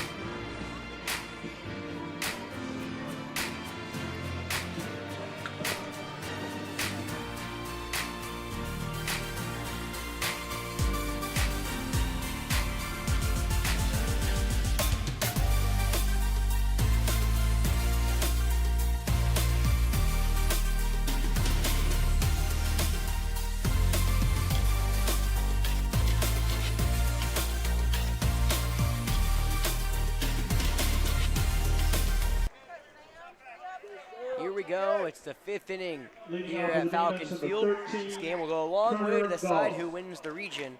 And the Demons now have 8, 9, and 1 due up. Sam McCutcheon, who doesn't work usually this long, is now back out for more. He'll deal with Turner Goff. A hard hit right at the first base of Ronnie Lafitte. Out number 1, the right-hander. Tries to go oppo, and Lafitte snuffs it out. They line out to the first baseman for out number 1. And Michael Butler is due up. Michael Butler, he lined out to the shortstop, Jack Chetwood, and that double play that ended the 2nd inning. Now we'll see if Butler can start something here. He's one of the 2 people, along with Goff, who hit under 200 in the lineup. That one's low and away for ball 1. Butler is out there for fielding over his bat. He's starting to come around a little more. He started the year 0 for 18 here. He had his first hit against Camden. Now swinging strike 1. That pitch was up in the zone. Looked like a changeup that the sophomore swung at. Now it's 1-1. The pitch home. The curveball is chopped foul on the left field line. Joe Ray, the 3rd baseman, was giving chase. Well, Butler is now behind 1-2. He has 14 strikeouts here on this season, only trailing Crane, who just inflated that average to 16 for him. It's 1-2, 1 out. The pitch, swinging strike 3. McCutcheon, 5 pitches, 2 outs. He now has his 6th strikeout of the game, and there's 2 gone here in the 5th.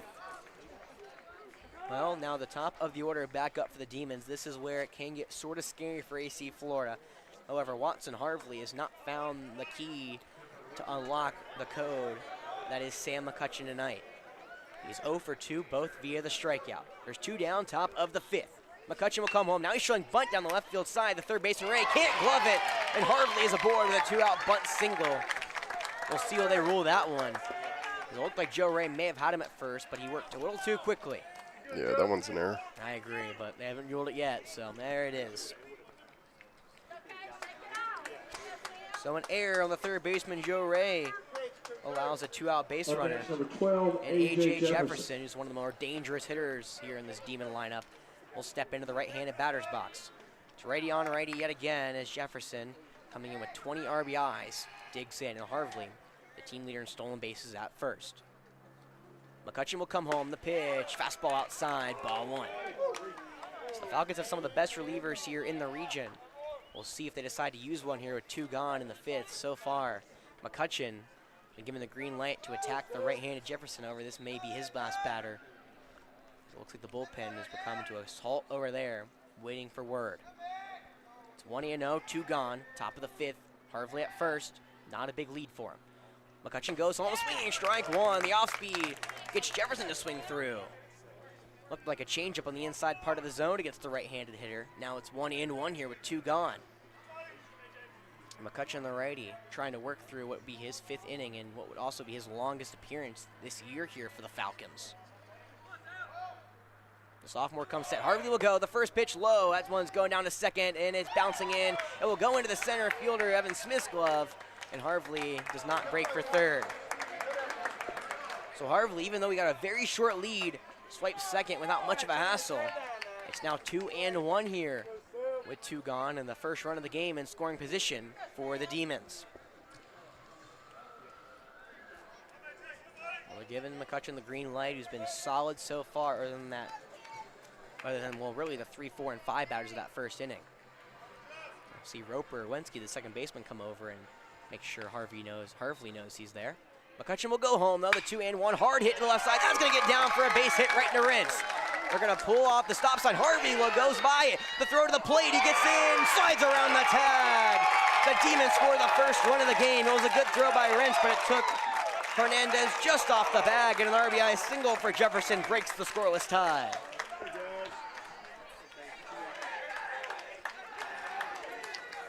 Nice piece of hitting there from Jefferson, and the air immediately comes back to bite AC Flora. It's now a 1-0 lead for Lugoff-Elgin in the top of the 5th. And a pitching visit coming to the mound. That may be all for the right-hander McCutcheon. That run will go unearned on Sam as there was an error from Joe Ray. Yeah, some background music here unless it comes out. Looks like it's coming out. That may be done. McCutcheon is done. The Falcons Looks like they're going to bring on one of their senior relievers, that may be Ryan Harrelson. We'll tell you all about him when we're back here on Definite Fiction. Or at Shalcom. Shalcom? Yeah. Oh, there we go. My bad.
Jake. Welcome back here to Falcon Field. After an error that extended this 5th inning, A.J. Jefferson immediately cashes in with a 2-out RBI single. Great slide from Harvley around their tagger Hernandez. So the Falcons will make a pitching change. That's Luke Shalcom on the bump, who's coming into the biggest spot of his season and his AC Flora career. Luke has been pitching some phenomenal innings here for AC Flora, but now he comes in against one of the best teams in the region. He throws a fastball right by Jake Morris, strike one. So the lefty at the dish, this is his first time seeing Luke, and this is the first time Lugoff-Elgin has seen Shalcom at all. So far this year, Luke comes in with a 0.72 ERA over 9 2/3 innings. He's making his 8th appearance here for the Falcons. The 0-1 fastball, strike two.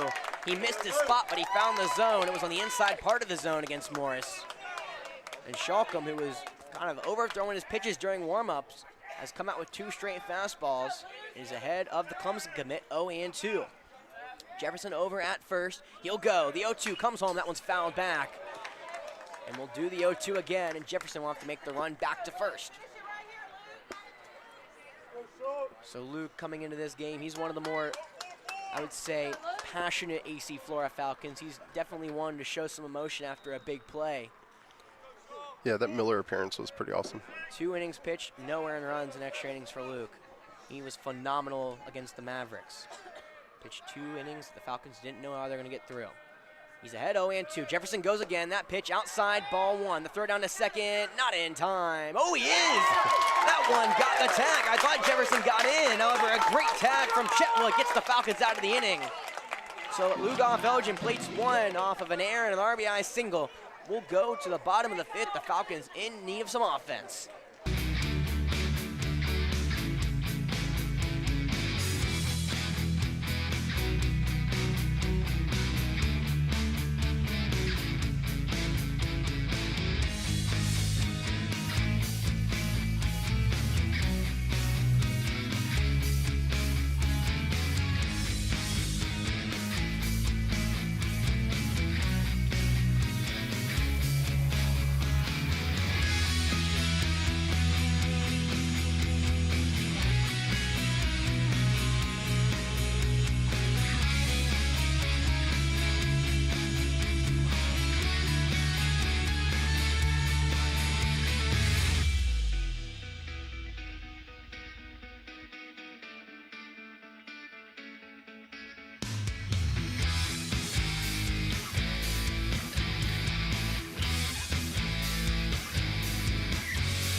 So it's a 1-0 lead here for Lugoff-Elgin as we go to the bottom of the 5th.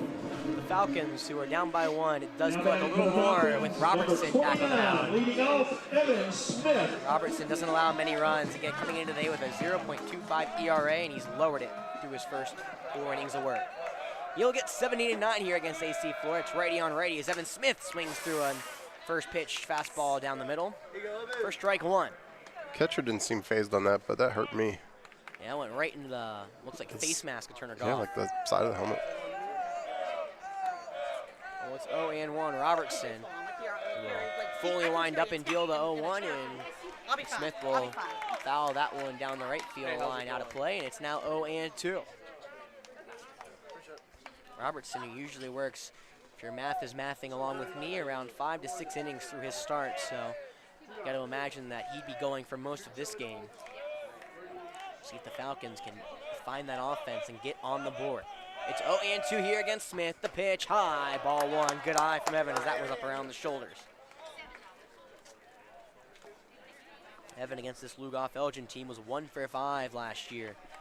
He's currently 0 for 1 tonight with the strikeout.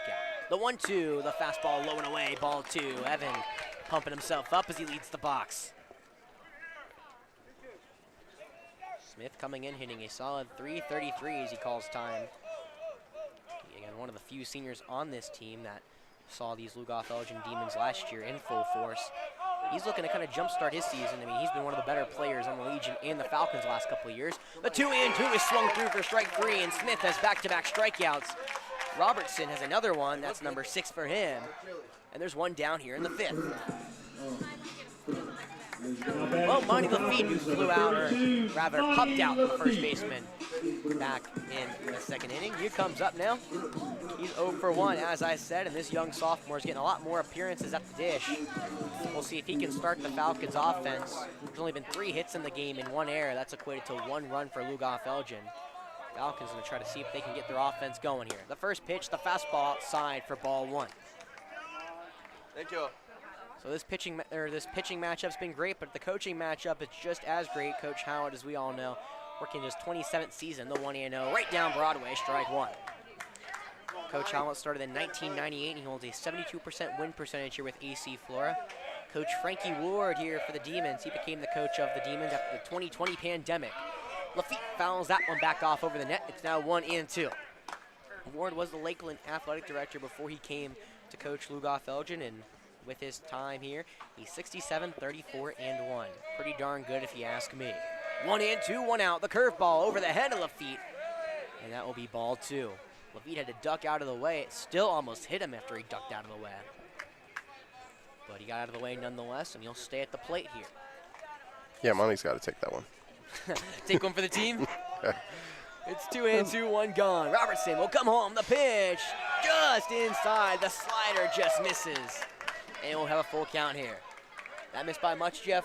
No, it was pretty close. Clearly a ball, but Clearly close. a ball, but pretty close. Full count, 1 out. Bottom of the 5th, coming home. The fastball low, and he loses him. Monty tosses the bat all the way over. So it looks like a new batter here for AC Flora. Instead of Joe Ray, that's Paul Choate. Well, nope. Oh, is it not? Well, It was, but it's now Colby Ritchell. So Paul was actually walking to the dish, but it's like Colby Ritchell will come up. it might be a thing where if there were, well, Well, now walks off Colby Ridgel and walks back on Paul Choate. yeah, so I guess the question is whether you're going to bunt. So 1 out, yeah. Or is that Joe Ray, actually? That may be Joe Ray coming back. That is Joe Ray coming back to the dish. So Coach Howlett brings out one of the best bunters here for AC Flora. Joe Ray's put down some gorgeous ones, including the, at the time, was the go-ahead run against the Miller Mavericks back in the Forest Acres Classic. You'd have to imagine that Joe Ray would be bunting here. However, Jefferson's not as far in the third baseman as I thought he'd be. Pickoff attempt back to first. Lafitte gets back in there safely. Over at first, Monty Lafitte has 1 stolen base so far this year. And you gotta imagine Joe's showing bunting. He does. That one's drag bunt. Now throw back to first. That could be trouble. The slide back into first, though, is safe. A ball that bounced in from Turner Goff allowed Monty Lafitte to get it back into first. The first baseman, Jake Morris, wasn't able to grab the tag. He was able to knock it down, though. and save what could have been a lot more trouble for the Demons if that ball gets in the right. Well, it's 0-1. We'll see if Ray shows bunt again. I bet he'll ready on ready, comes home. The pitch is low, and that one gets away from Goff. So instead, he gets over, and smartly, you're seeing Robertson. He's yelling at his third baseman, Jefferson, who came in to guard the bunt to go back to third rather. Because if he doesn't guard third, well, no one's covering third, and the Falcons have a very big shot to get to third. So what I'm all saying is heads up veteran play from the senior on the mound. And now it's a 1-1 count here with 1 out. So Joe Ray's shown drag bunt twice. Ooh, so now that you have runners in scoring position, what do you do? and it's only 1-1, so it's not like you're putting a pinch hitter in for a 2-strike count, you know? Yeah, there's a lot of time going over, and now a pitch runner comes in. That looks to be number 5, Scott Graham. He's been a pitch runner Okay, for a lot of time. So I guess the question is, are we going to let him swing? Or I don't bunt know, to actually. third? This is a very wild at bat. Let's say do the ghost bunt again, get him to third without taking a bunt, you know, just like that last one. That all requires is skip past Turner Goff, because Goff is great behind the dish. He just hasn't come up now. Now Joe will show bunt without even any movement from Robertson. First baseman Morris will come in, and AJ will now go back to third. The bunt, that one's over out of the first base, and it will go foul, just out of reach of both Goff and Morris. That one ran in on Joe Ray. Looked like he was bunting to protect himself right there. Yeah, it was a tough pitch to bunt. Yeah, now it's 1-2 here with 1 out. On deck is Charlie Scott, who is one of the hotter hitters here for Flora. Charlie is 0 for 2 tonight, however. I would love for him to come up with a chance here. He'd hate to have a couple outs here, but now Joe Ray shows bunt. It's 1-2, 1 out. First baseman will crash. That's Morris. Robertson will come home. The pitch. That ball's right back to the pitcher, Robertson.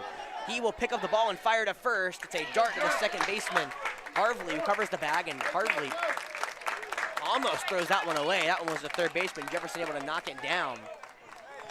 Harvley got a little overeager. Lafitte didn't get off the third base bag that much. But there's now 2 gone in the tying run at third. Who'd you say? Oh, Michael Graham, right? Or Yes, not Michael Scott Graham. Graham. Scott Graham. Michael's brother. Well, Charlie Scott got to channel 50 Cent here. And they be what he can be, because a tying run that's as big as the region is over at third. Get some The background Falcons, music. if they lose this game, the Falcons are in a tough spot here in the region, because run differential would matter, and Lugoff-Elgin has played against the region better than AC Flora so far. Yeah, well, no, but it's head-to-head first. Oh, it is? Yeah, How? yeah. So See, this is why if we lose by 1, then we would just have to win by 2 on Thursday. And I'm assuming those pitching probables, if you guys are, we won't be streaming there, because as Jeff said, it's really hard to get us. Yeah, there's no way. But the pitching probables will probably be Carter Harrington or Tyler Hernandez. And for them, it'd be Skylar Jackson. It's a 1.61 ERA. Charlie Scott. Well, the Falcons just say, why don't we try to win this one? It's a 1-0 game here in the favor of the Lugoff-Elgin Demons, but the Falcons have a runner at third here with 2 gone in the bottom of the 5th. It's the best scoring chance the Falcons have had all game. Robertson, he struck out and made Charlie fly out in both plate appearances tonight. Ready on ready, Robertson will come home. The first pitch, fastball just outside, ball 1. Well, there's 3 games going on between Demons and Falcons here today. It's softball, soccer, and baseball. It's a 1-0 count here. Falcons trying to win at least one of them here. That pitch is low, ball 2. Charlie has a great eye, and now it's 2-0 here with 2 outs. Plus, boys soccer is on the road at Lugoff-Elgin. There you go. A lot of great soccer games. Yeah. Is Templeton over there? Yes. Aha. So they can stream at the soccer stadium? Huh? They can stream at the soccer stadium? The 2-0, that ball is softly hit the center field. Going back is Watson Harvley, the second baseman. He'll make the play in the outfield grass, and the side is retired.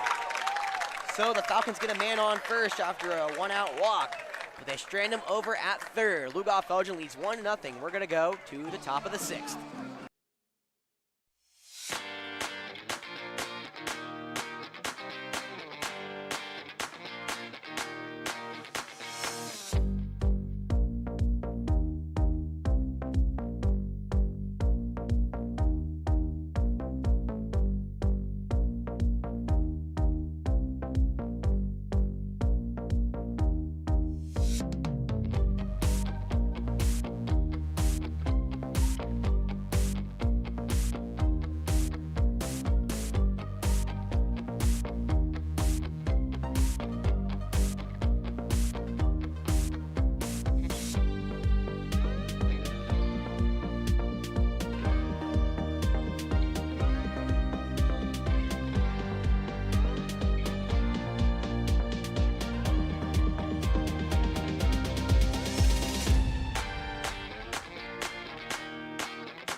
for the Demons, number 7, Jake Welcome Morris. back here to Falcon Field. It's a 1-0 lead for Lugoff-Elgin.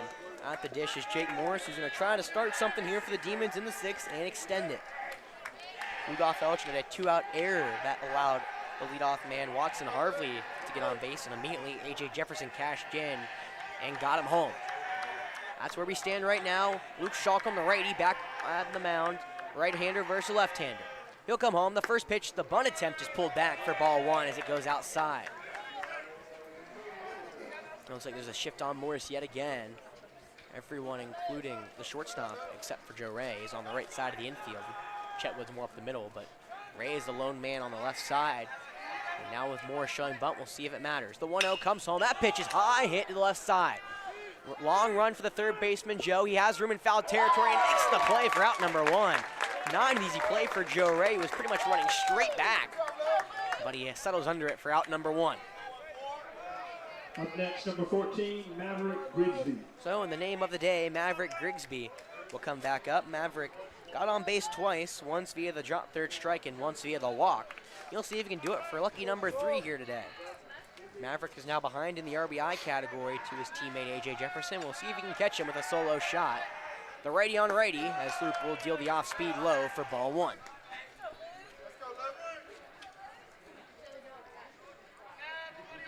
So this is the first time that these Demons, as I said, are seeing Schalkum here as the junior.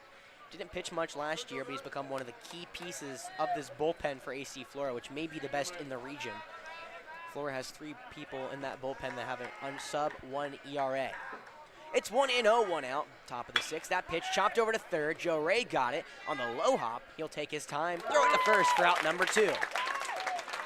That was a hard play for Joe to make. He basically got him as it hit the ground, but he gloves it nonetheless, and there's 2 gone here in the 6th for the Demons. Up next for the Demons, number 9, Skylar Jackson. So Skylar Jackson will be the 3rd batter of the inning here for Lugoff-Elgin. Skylar's also reached base twice. However, he's reached both via the walk. Jackson, one of the more talented players here on this Demon lineup. We'll see in this right-handed showdown who comes out. The first pitch from Schalkum is a fastball to catch the outside part of the zone. It's strike 1.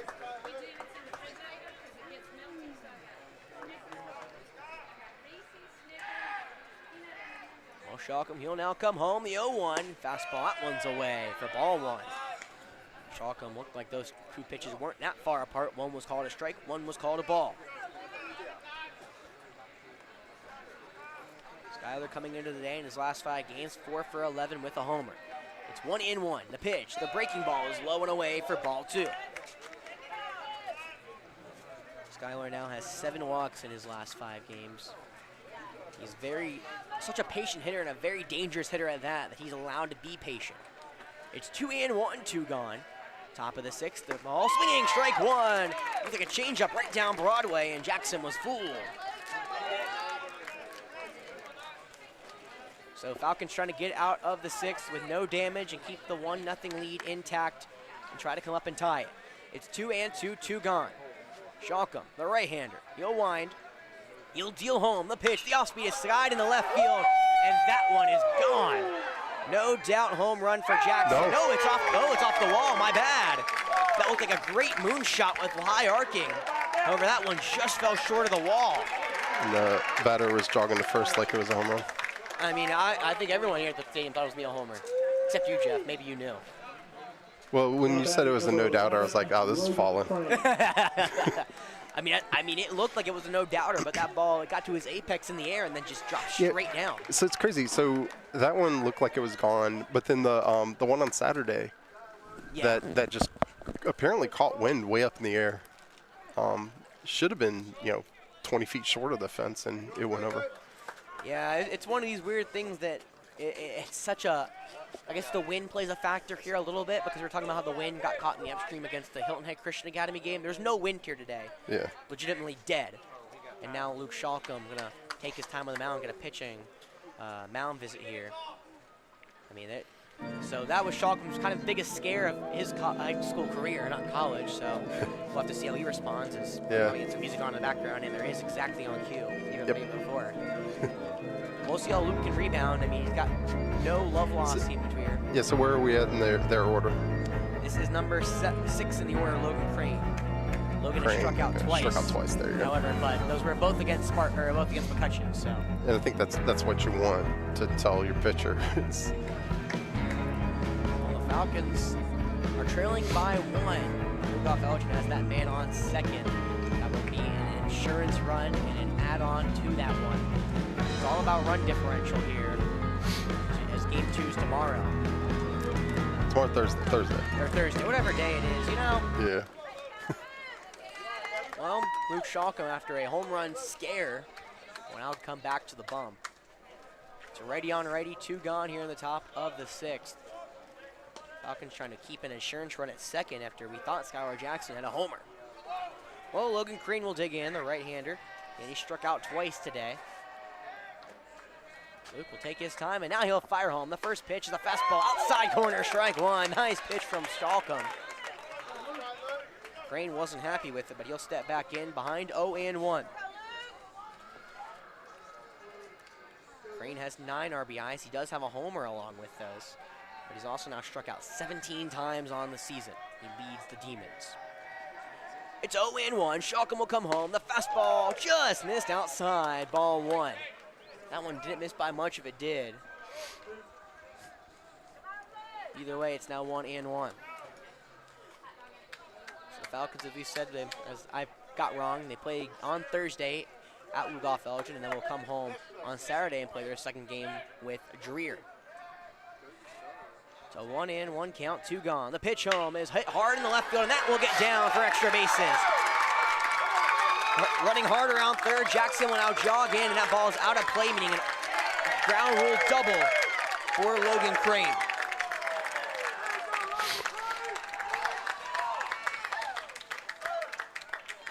So back-to-back doubles here for the Demons. I made this game 2-0 here in favor of Lugoff-Elgin. Now batting number 17, Preston Cranford.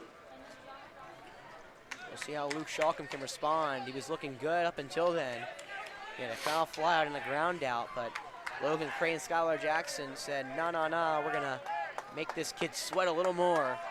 Lugoff-Elgin has a 2-0 lead here at AC Flora High School. Now it's Preston Cranford due up here for the Demons. Preston is now, he came in today 8 for 23. He has a single and a ground out in his 2 plate appearances thus far.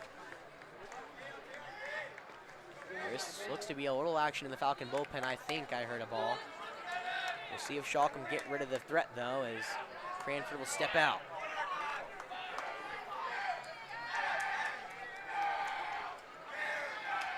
Lugoff-Elgin trying to fire up their junior at the dish. Cranford trying to bring home another insurance run at second here for the Lugoff-Elgin Demons. First pitch to him, swinging strike 1. Nice off speed from Shalcom.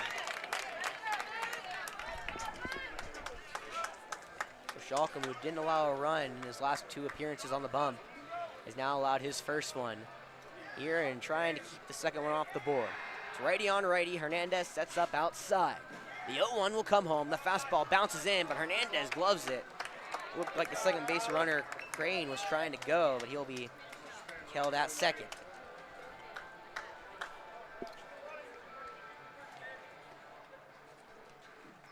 It's 1-1 the count, 2 gone, top of the 6th. Lugoff-Elgin leads it 2-0. Luke Shalcom will come set. Cranford ready and waiting in the box. Now Shalcom will step out, rubbing some sweat off of his eyes. Falcons were trying to beat the Lugoff-Elgin Demons, who have won 12 straight games here. They've started 0-5-1. They've now won 12 straight, including 6 straight region games, just like AC Flora. Shalcom will pick off to second, but it's way too late to get Crane. Crane does have 7 stolen bases this season, but however, he has been thrown out 1 time as well, along with those 7. I doubt they'd send him to steal third after their bats have come alive these last 2 innings. Lugoff-Elgin has 3 hits over the last 2, which resulted in their 2 runs of the game. The 1-1 comes home. The off-speed's behind Cranford. That will allow the runner Crane to get to third. Well, Shalcom, who was looking again, he had 1 inning, 3 outs of work.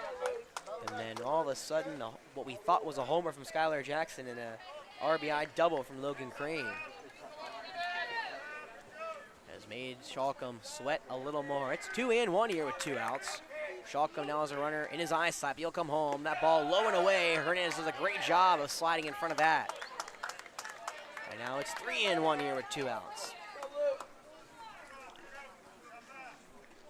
On deck, if he gets that far, it's the catcher, Turner Golf. It's 3-1. Shalcombe comes home. That pitch grounded over to short. Chetwood, he'll play it back on the hop. He doesn't have a lot of time, but he'll fire to first. That one low. Did Monty Lafitte dig that out? Yeah, he did. Nice play, Monty Lafitte.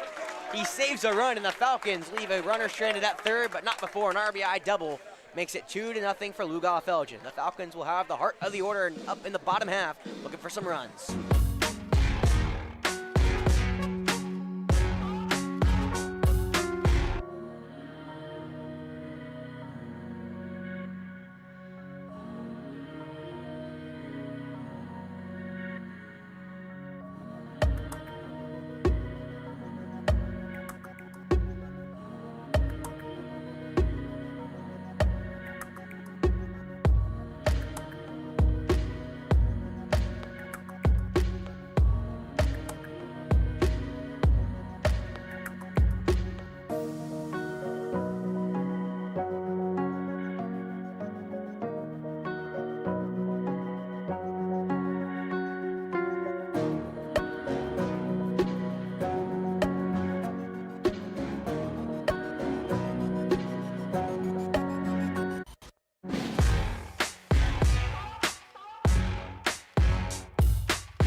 I go game by game. Number 21, Tyler Hernandez. Let's go, Ty.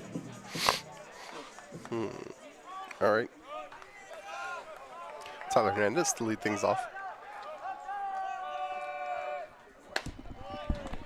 Sorry about that. That's all right. I introduced Tyler. Perfect, you did my job for me. Oh, here we go, bottom 6. Falcons have the heart of the order. It's 2, 3, and 4. Hernandez, the lefty, digs in. It's 1 and a hard hit to right center field. That may find the gap. Butler and Grigsby go over, and Grigsby finds the gap for out number 1. A sliding catch in right center. The Falcons can't find a hit for out, and that's out number 1. Just when you think one may fall, it stays up just a bit too long, and Grigsby makes a nice play in right field for out number 1. Well, Roper Wensky, who also comes up 1 for 2 this game. He's the only Falcon hit of the day. I thought he was 0 for 2. I forgot he had the only hit.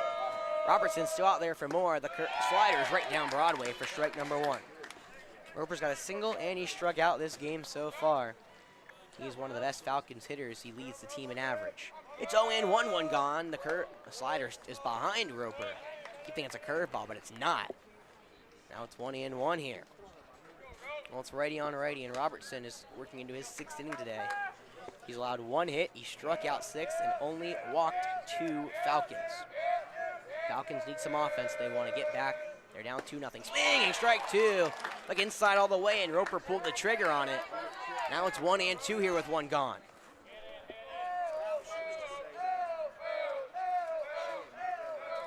One and 2, 1 out. Robertson, righty on righty. He'll dig home. The pitch, low and away, ball 2. Nice eye from Roper Wensky. Well, after Roper on deck, it's Jack Chetwood. Falcons just trying to find some offense. Have been held to 1 hit. 2-2. That ball is hit high on the right side. Going back is the second baseman, but the right fielder Grigsby will call everyone off and make the play for out number 2.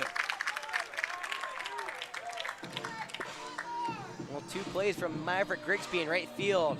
I put 2 outs on the board here in the 6th, and Jack Chetwood will be the one to try to get on base.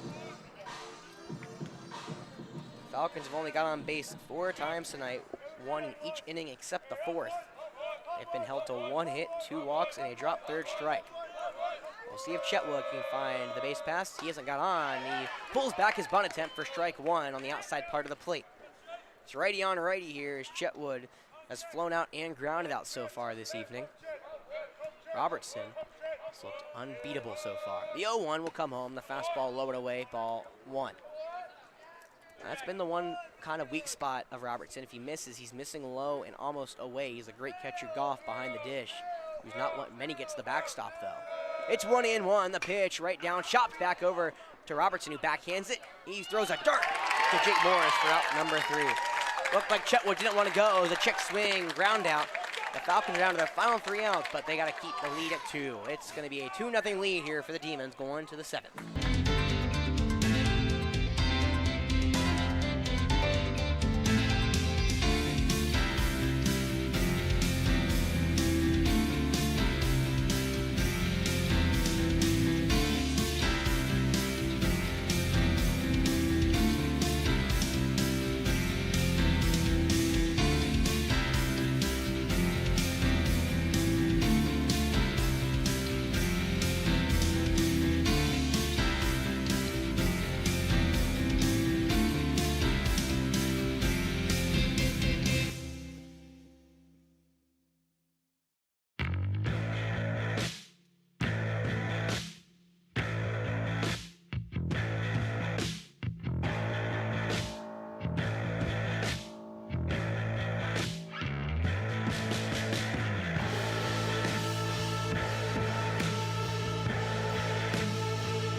Well, the Falcons trailing 2 go into the last inning of this contest. Been a great pitching performance here from McCutcheon and Shalcombe. However, the Demons lead it. Now they're looking to add to it. It's 8-9-1. 2 up here for the Demons as we go to the 7th. Turner Goff has laid down a sac bunt, and he's lined out to the first baseman. The first pitch, low and away, ball 1. It's righty on righty as Shalcombe comes back out here. He's pitched 4 outs so far, giving up 1 run off of 2 hits. 1-0, righty on righty. He'll come home. Goff swings hard down the left field line. That's a foul ball just by a matter of inches. Well, there is some work over in the Demon bullpen. The first time we've seen anyone today, as Jeff mentioned during the break. They're up to 98 pitches, I think, for Robertson. 95. 95. And that is number 9 warming up for the Demons. That is, well, I'll give you that in a second as the 1-1's about to come home. The pitch, the curveball, just misses inside. It's now 2-1. That is Skylar Jackson, the man who is supposed to probably be starting here against the Falcons. I guess they're going to try to keep his pitch count low and keep him on pace to pitch Thursday, and it will be the second game of 2. It's 2-1 here. Shalcombe pitching to Goff. Goff 0 for 1. The pitch, the off speed, got the outside part of the zone. Strike 2. Nice pitch from Luke. Goff, that was a pitch that he could do nothing with. Well, it's 2-2, nobody out, top of the 7th. It's a 2-0 lead for Lugoff-Elgin. Turner Goff, who's still hitless today, looking for 1. That 2-2 is over the eyes of Goff, and now it's a full count. This is Shalcombe's first full count of his outing so far. It's 3-2. Shalcombe, he'll deal home. The pitch just outside. The curveball misses for ball 4. A leadoff walk for Turner Goff, and the Demons have another base runner on, this time in the 7th. Well, Michael Butler, who's 0 for 2 tonight as well. He's a lineout and a strikeout victim. There's a courtesy runner over there at first base. That's Austin Hewitt, one of the 9 seniors here for the Demons. The Falcons have gunned down 2 runners tonight. They've only allowed 1 to steal. That was Harvley back in the 5th. Hewitt has 2 stolen bases. He's been thrown out 3 times.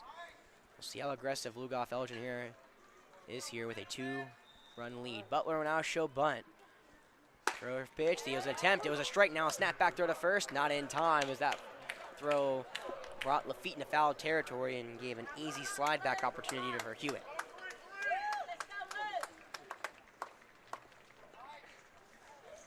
Shalcom has now a no-out base runner here in the 7th. He's going to try to work around him. Again, Butler shows bunt. It's 0-1, righty on righty.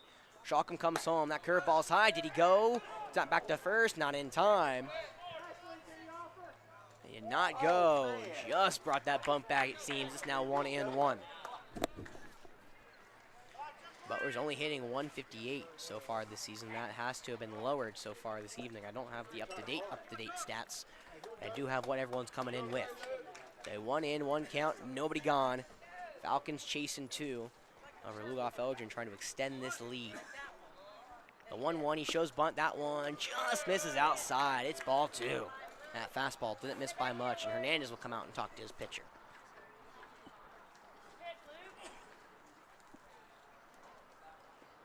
Yeah, wrong side of the RNG on that pitch. It looked good. So in his last 5 2/3 games, Butler is now 2 for 12 at the plate. He's not looking for a hit right now. He's looking to move an insurance run over to scoring position.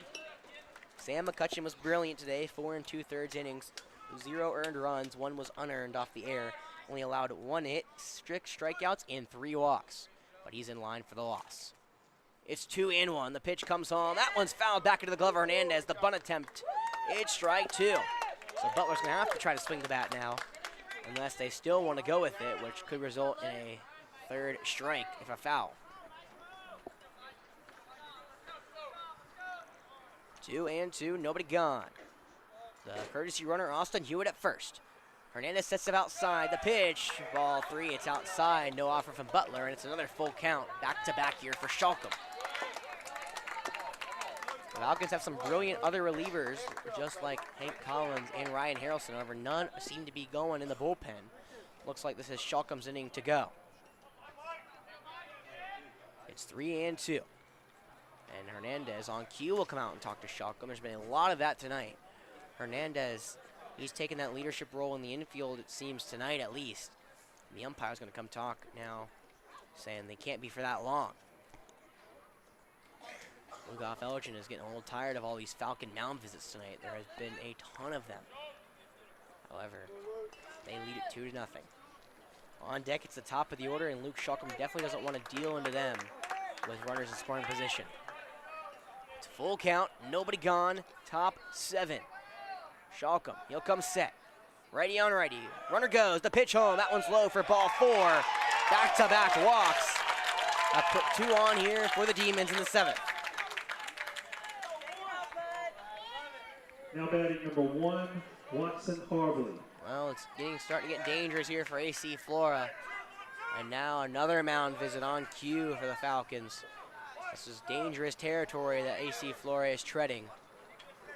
They chase in 2, but the first 2 runners of the inning are aboard. The bottom 2 batters in the order, I might add, who are both hitting under 200. And even though I didn't see anyone warming up, it seems like that will be all for Luke Shalcom.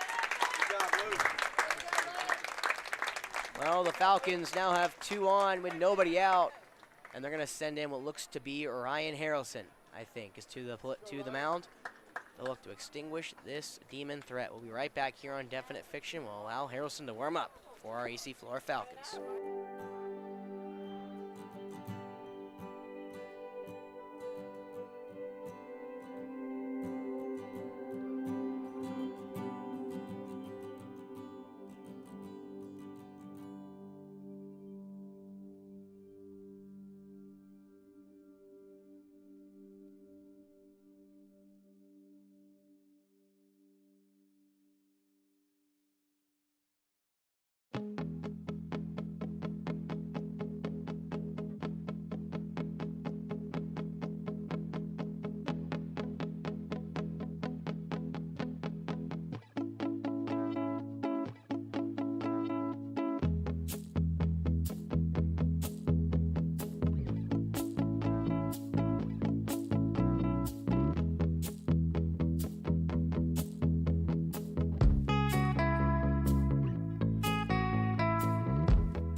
welcome back here to Falcon Field. There's trouble a-brewing here for AC Flora in the 7th.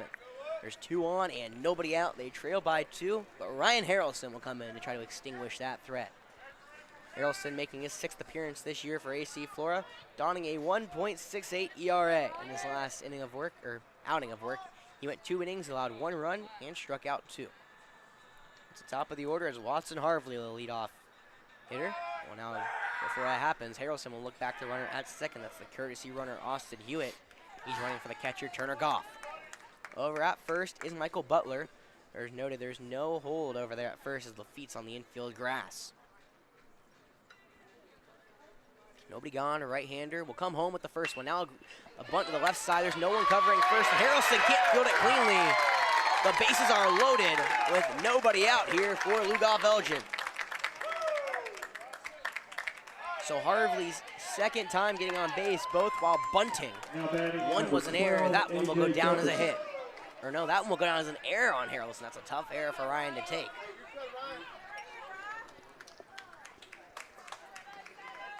Well, bases are loaded, nobody gone, and the heart of the Lugoff-Elgin order is up. A.J. Jefferson, who has one of the 2 RBIs this game has seen. He RBI doubled back in the 5th to bring home Watson Harvey for the first run. Infield in, Harrison comes home. The right-hander deals home. That one's a ball, but it's away from Hernandez, not far enough for anyone to break. It's going to be 1-0 here against the right-handed A.J. Jefferson. Well, this is Harrelson's 2nd region appearance. As now Robertson is getting warm again. I think that's for still Robertson. Trying to keep him warm between innings. May try to go the distance. 1-0, swinging, strike 1. He went around. Ball's in the outside part of the zone. However, Jefferson was fooled by a pitch from Harrelson, who comes in with this like submarine sidearm action. He stands like most like 3/4 the way up and comes low with it. A very different sort of pitching motion than Falcon fans or really Lugoff-Elgin fans are used to seeing on a diamond. Lugoff-Elgin looking to add some more runs as run roll has become ever so important here. It played a factor last year with the Lugoff-Elgin win. It's 1-1. Harrelson will come home. That ball chopped up the middle. Chetwood, he'll have to go to first with it, allow another run to come home for the Demons. Well, that's 1 gone, but a RBI ground out for Jefferson makes it 3-0 Lugoff-Elgin. Up next, number 7, Jake Morris. That ball was chopped just softly enough that Hewitt was able to come home with the 3rd run of the game. There's now 1 gone. Runners at 2nd and 3rd. We're not out of the threat quite yet. Intentional walk. So intentional base on balls will load the bases up yet again. Smart move, but Maverick Grigsby, who's been very tough out here tonight for AC Flora, will come up. Grigsby reaching a drop, 3rd strike, and a walk. He has grounded out, though. There is hope. It's righty on righty as the bases are loaded yet again. 1 gone. Harrelson will come home. The fastball, strike 1, outside part of the plate. Grigsby doesn't like it. Grigsby was lethal over in right field for Lugoff-Elgin last inning. He's looking to be lethal at the plate and try to get this game a little more open for Robertson. The 0-1 will come home. Swinging, strike 2. The off speed was foul tipped into the glove of Hernandez. On deck, if it gets that far, it's the dangerous Skylar Jackson. Grigsby wants to get him up with some more runs across. Harrelson ahead, 0-2, the pitch. Swinging, strike 3. The off speed fooled Grigsby. Harrelson has a strikeout, and there's now 2 down here in the 7th. Oh, that brings up, as I said, Skylar Jackson. Skylar had a thought to be a home run. His last at-bat turned into a long double. He's also reached via the walk twice, so he is technically 1 for 1 this evening. He's come around to score 1 of the 3 Demon runs, and he's left stranded twice. Righty on righty, Harrelson will come home. Hard chopper over to short. Chetwood will step on the, well, not step on the bag, but he'll flip it over to second and step on the bag. We're out number 3. So 1 run comes across for Lugoff-Elgin. They increase the lead to 3-0. The Falcons need a rally if they want to come back. We'll be right back here on Definite Fiction for the bottom of the 7th.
number 15, Zach. Here we go, ladies and gentlemen. We are here at the bottom of the 7th at Falcon Field. Billy Robertson, he's at 95 pitches, comes out for more. The Falcons are chasing 3. They only have 4 base runners tonight. We'll see if they can get them.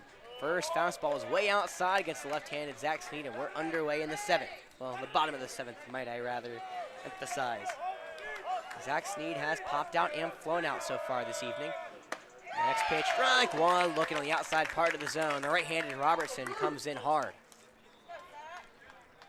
Well, we're looking for Zach's 5th hit of the season. It's 1-1. Robertson comes home. That one, whoa, just below the knees, right down the middle for ball 2. Well, Zach hasn't been on his A game as of late. Only 2 for 13 so far in his last 5 games, but he watches ball 3 go by on the outside part of the batter's box, and now it's 3-1 here. Robertson comes home the 3-1. Fastball catches the inside part of the zone. Strike 2, fill her up. Robertson's only walked 2 this evening. He struck out 6. 1 hit so far through 6 innings. 3-2. Robertson, he'll come home, he'll pitch. Low in the zone, caught looking, strike 3 in the inside part of the zone. Zach didn't like it, but it's strikeout number 7 for Robertson, and out number 1. Oh, Rent's Best will now come up for AC Flora. For the Falcons, number Rent's 2, reached on a walk Rent back in the 2nd, but he Best. grounded out to the first baseman back in the 4th. Robertson, it's righty on righty. He'll come home. The pitch high for ball 1. Robertson, the Maryland Eastern Shore commit, the number 30th prospect here in South Carolina in the 2024 class. There's a strike on the outside part of the plate against Rentz. It's now 1-1 here with 1 out. Falcons needing their seniors to try to get on base and give them a shot here in this 7th. 1-1, 1 out. The pitch around the eyes of Rentz. It's 2-1 now. Rentz 0 for his last 8. He has a walk with that as well, with 2 more not in this game. The 2-1 is outside for ball 3, and just like the at-bat with Zach, Billy is behind 3-1. He'll wind home the 3-1. The pitch is high for ball 4, and Rentz draws his 2nd walk of the evening. The Falcons have some life. Well, Evan Smith, the senior, will now come back in, and the pitching coach will come out and talk to Robertson, who's now into the triple figures, and that may be all. Yes, 106. Well, I'd imagine they bring in the shortstop Skylar Jackson if they do pitching change. However, it's not an immediate take of the ball here from head coach Frankie Ward.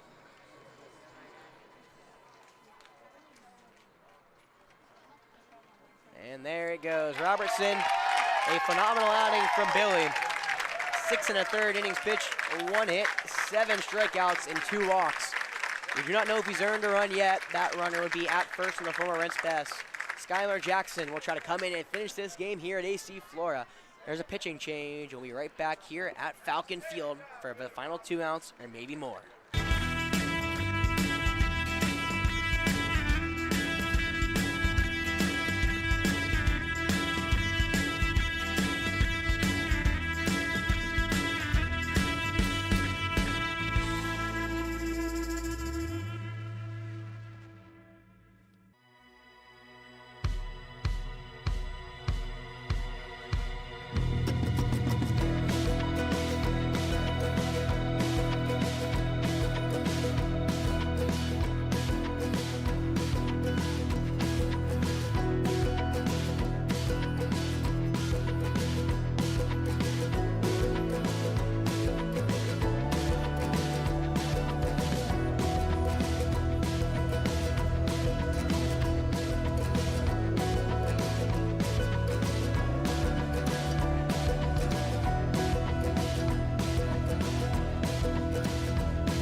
back here to AC Flora High School.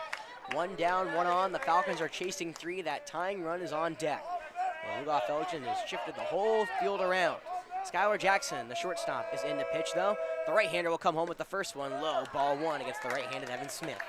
Well, the second baseman, Watson Harvey, will slide to short. The right fielder, Maverick Grisby, comes in and plays second. And Wyatt Hornsby will come off the bench into right field. Well, Skylar, who's making his 7th appearance here for the Demons, comes home, and that fastball is be fouled back. It's 1-1 here with 1 out. Skylar is 4-2 on the year with a 1.61 ERA over 26 innings pitched. He has 42 strikeouts compared to 9 walks. How about that? It's 1-1 against the senior Evan Smith. 1 out. He'll come home the pitch. Fastball just high and away. Ball 2. So Rentz, who has his 2nd walk, is over at first. The tying run is in the form of Monty Lafitte currently. However, Evan Smith has got to get on base to make it official.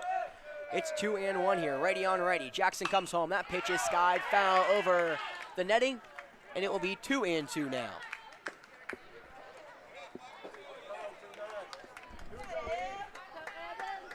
Well, Lugoff-Elgin is 2 outs away from winning game 1 of 2 here against the Falcons. They return home to play AC Flora on Thursday. And what has region implications? Right now, the Falcons need to win by 3 or more, or probably 4 rather, if they wanted to win the region. 2-2, 1 out. Skylar Jackson will come set. He'll come home. The pitch is low and away. Ball 3, and we'll fill her up. 3-2, 1 out. Man on first. The senior Evan Smith, who's looking for his first hit of the day. He's been struck out twice so far.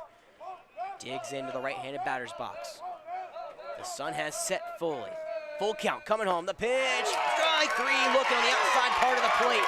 Evan was on his way to first, and the first strikeout of Skylar Jackson's outing brings the Falcons' final out up into play.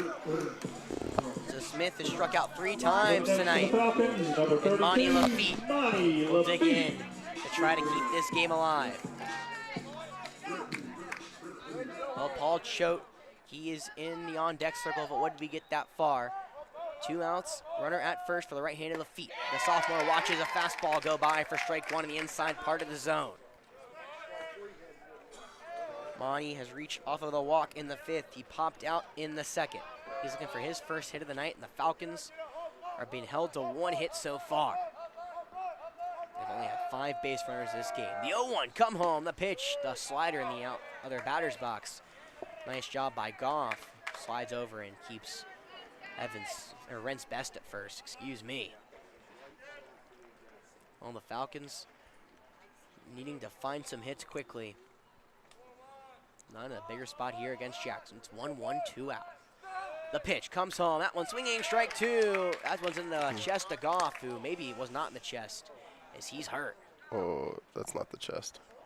No, it's not. It's a spot of body that you don't want to get hit in.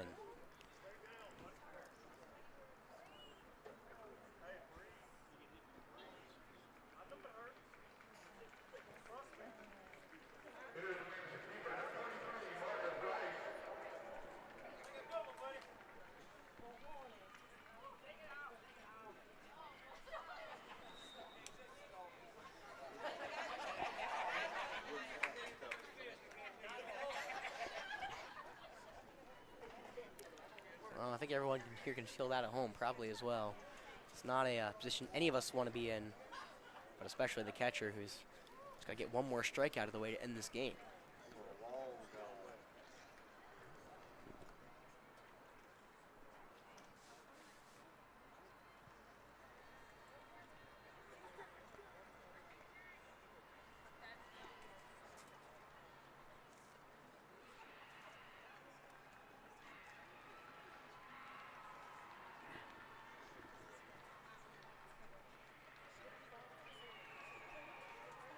Seems like something good happened in soccer over there.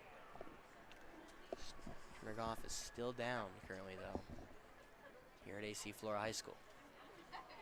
Yeah, Flora girls up 4-0 in soccer.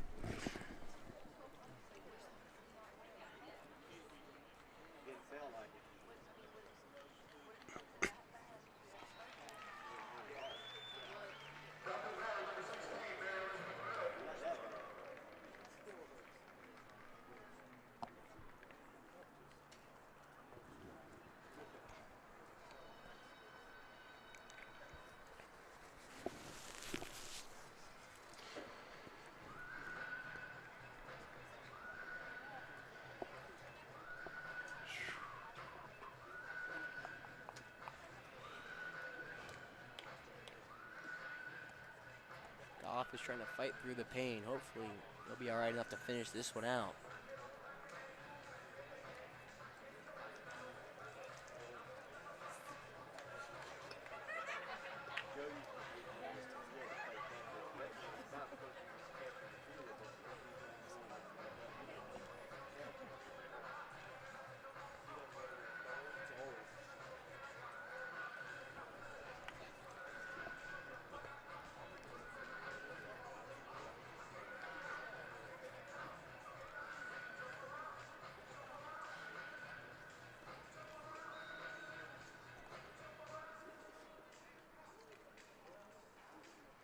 Goff just shook his head, maybe indicating he may not be able to finish this game out, meaning Lugoff-Elgin will have to suit up a whole nother catcher and get him warm. He's walking now back. Glad to see Turner's all right. Well, maybe he will try to do one more. Turner took the brunt of that ball. Still, and he'll now give him a few pitches to warm up. I would assume so. Gotta make sure he's all right. Well, the count is 1-2. Falcons are down to their final strike of the game and their final out of the game. Sophomore Monty Lafitte will dig in as Turner Goff is trying to fight through the pain here and get one more Falcon out. Well, everyone gets back into position. It's 1-2, 2 gone. The Falcons will need a 2-out rally here to stay alive. Monty Lafitte's the only person that stands between Skylar Jackson and a one-hit shutout here from the Demons. It's 1-2, 2 gone. Jackson will come home. The pitch, ball chop found on the left field line, just left of third base. So Lafitte staying alive. Turner Goff still in some pain here. He's just trying to get this game over with. It's 1-2 still. Lafitte has yet to be struck out tonight. So far this season, he's been struck out 3 times. It's 1-2, 2 gone. Jackson, who has 42 strikeouts. He'll come home. The pitch, the off-speed, that ball line to the shortstop. He's got it on a glove. You have to throw it to first. The nearly shortstop. Was he off the bag? He is going to say he got it back on. He's on the bag. That was a weird ball. Watson Harvey got it, the true shortstop. And Jake Morris, they're going to say, was on the bag, just got his foot on, and that will do it. Well, the Falcons, after they're going to, Coach Howell's going to come try to plead his case to the umpire. Or never mind, I thought he was. And now they're going to come talk over at first, it seems, but Falcons are lining up. Well, they may not be talking, and this one may be over. Well, that will do it. Skylar Jackson and Billy Robertson combined for 7 innings scoreless with only 1 hit. The Falcons were held to a single from Roper Wensky in the first. It was a good pitching performance from Sam McCutcheon, who gave up 1 unearned run over 4 2/3 innings pitched. He struck out 6 and walked 4. The Demons, they struck out 8 tonight, and the Falcons had a tough time at the plate. They just couldn't figure it out. Only 5 base runners through 7 innings. Well, Lugoff-Elgin's in the driver's seat after a 3-0 win. The Falcons need to win by 4 or more if they want to find a way to get this region under their control. Thank you for tuning in. I don't know if Jeff had anything else to say other than we cannot stream at no stream tomorrow. But yeah. And yeah. Well, thank you for joining us. It was a lot of fun, highly competitive outing between both teams, but Lugoff-Elgin comes away and wins their 13th straight game. The Falcons now fall to 9-9. They'll face the Demons one more time at Lugoff-Elgin.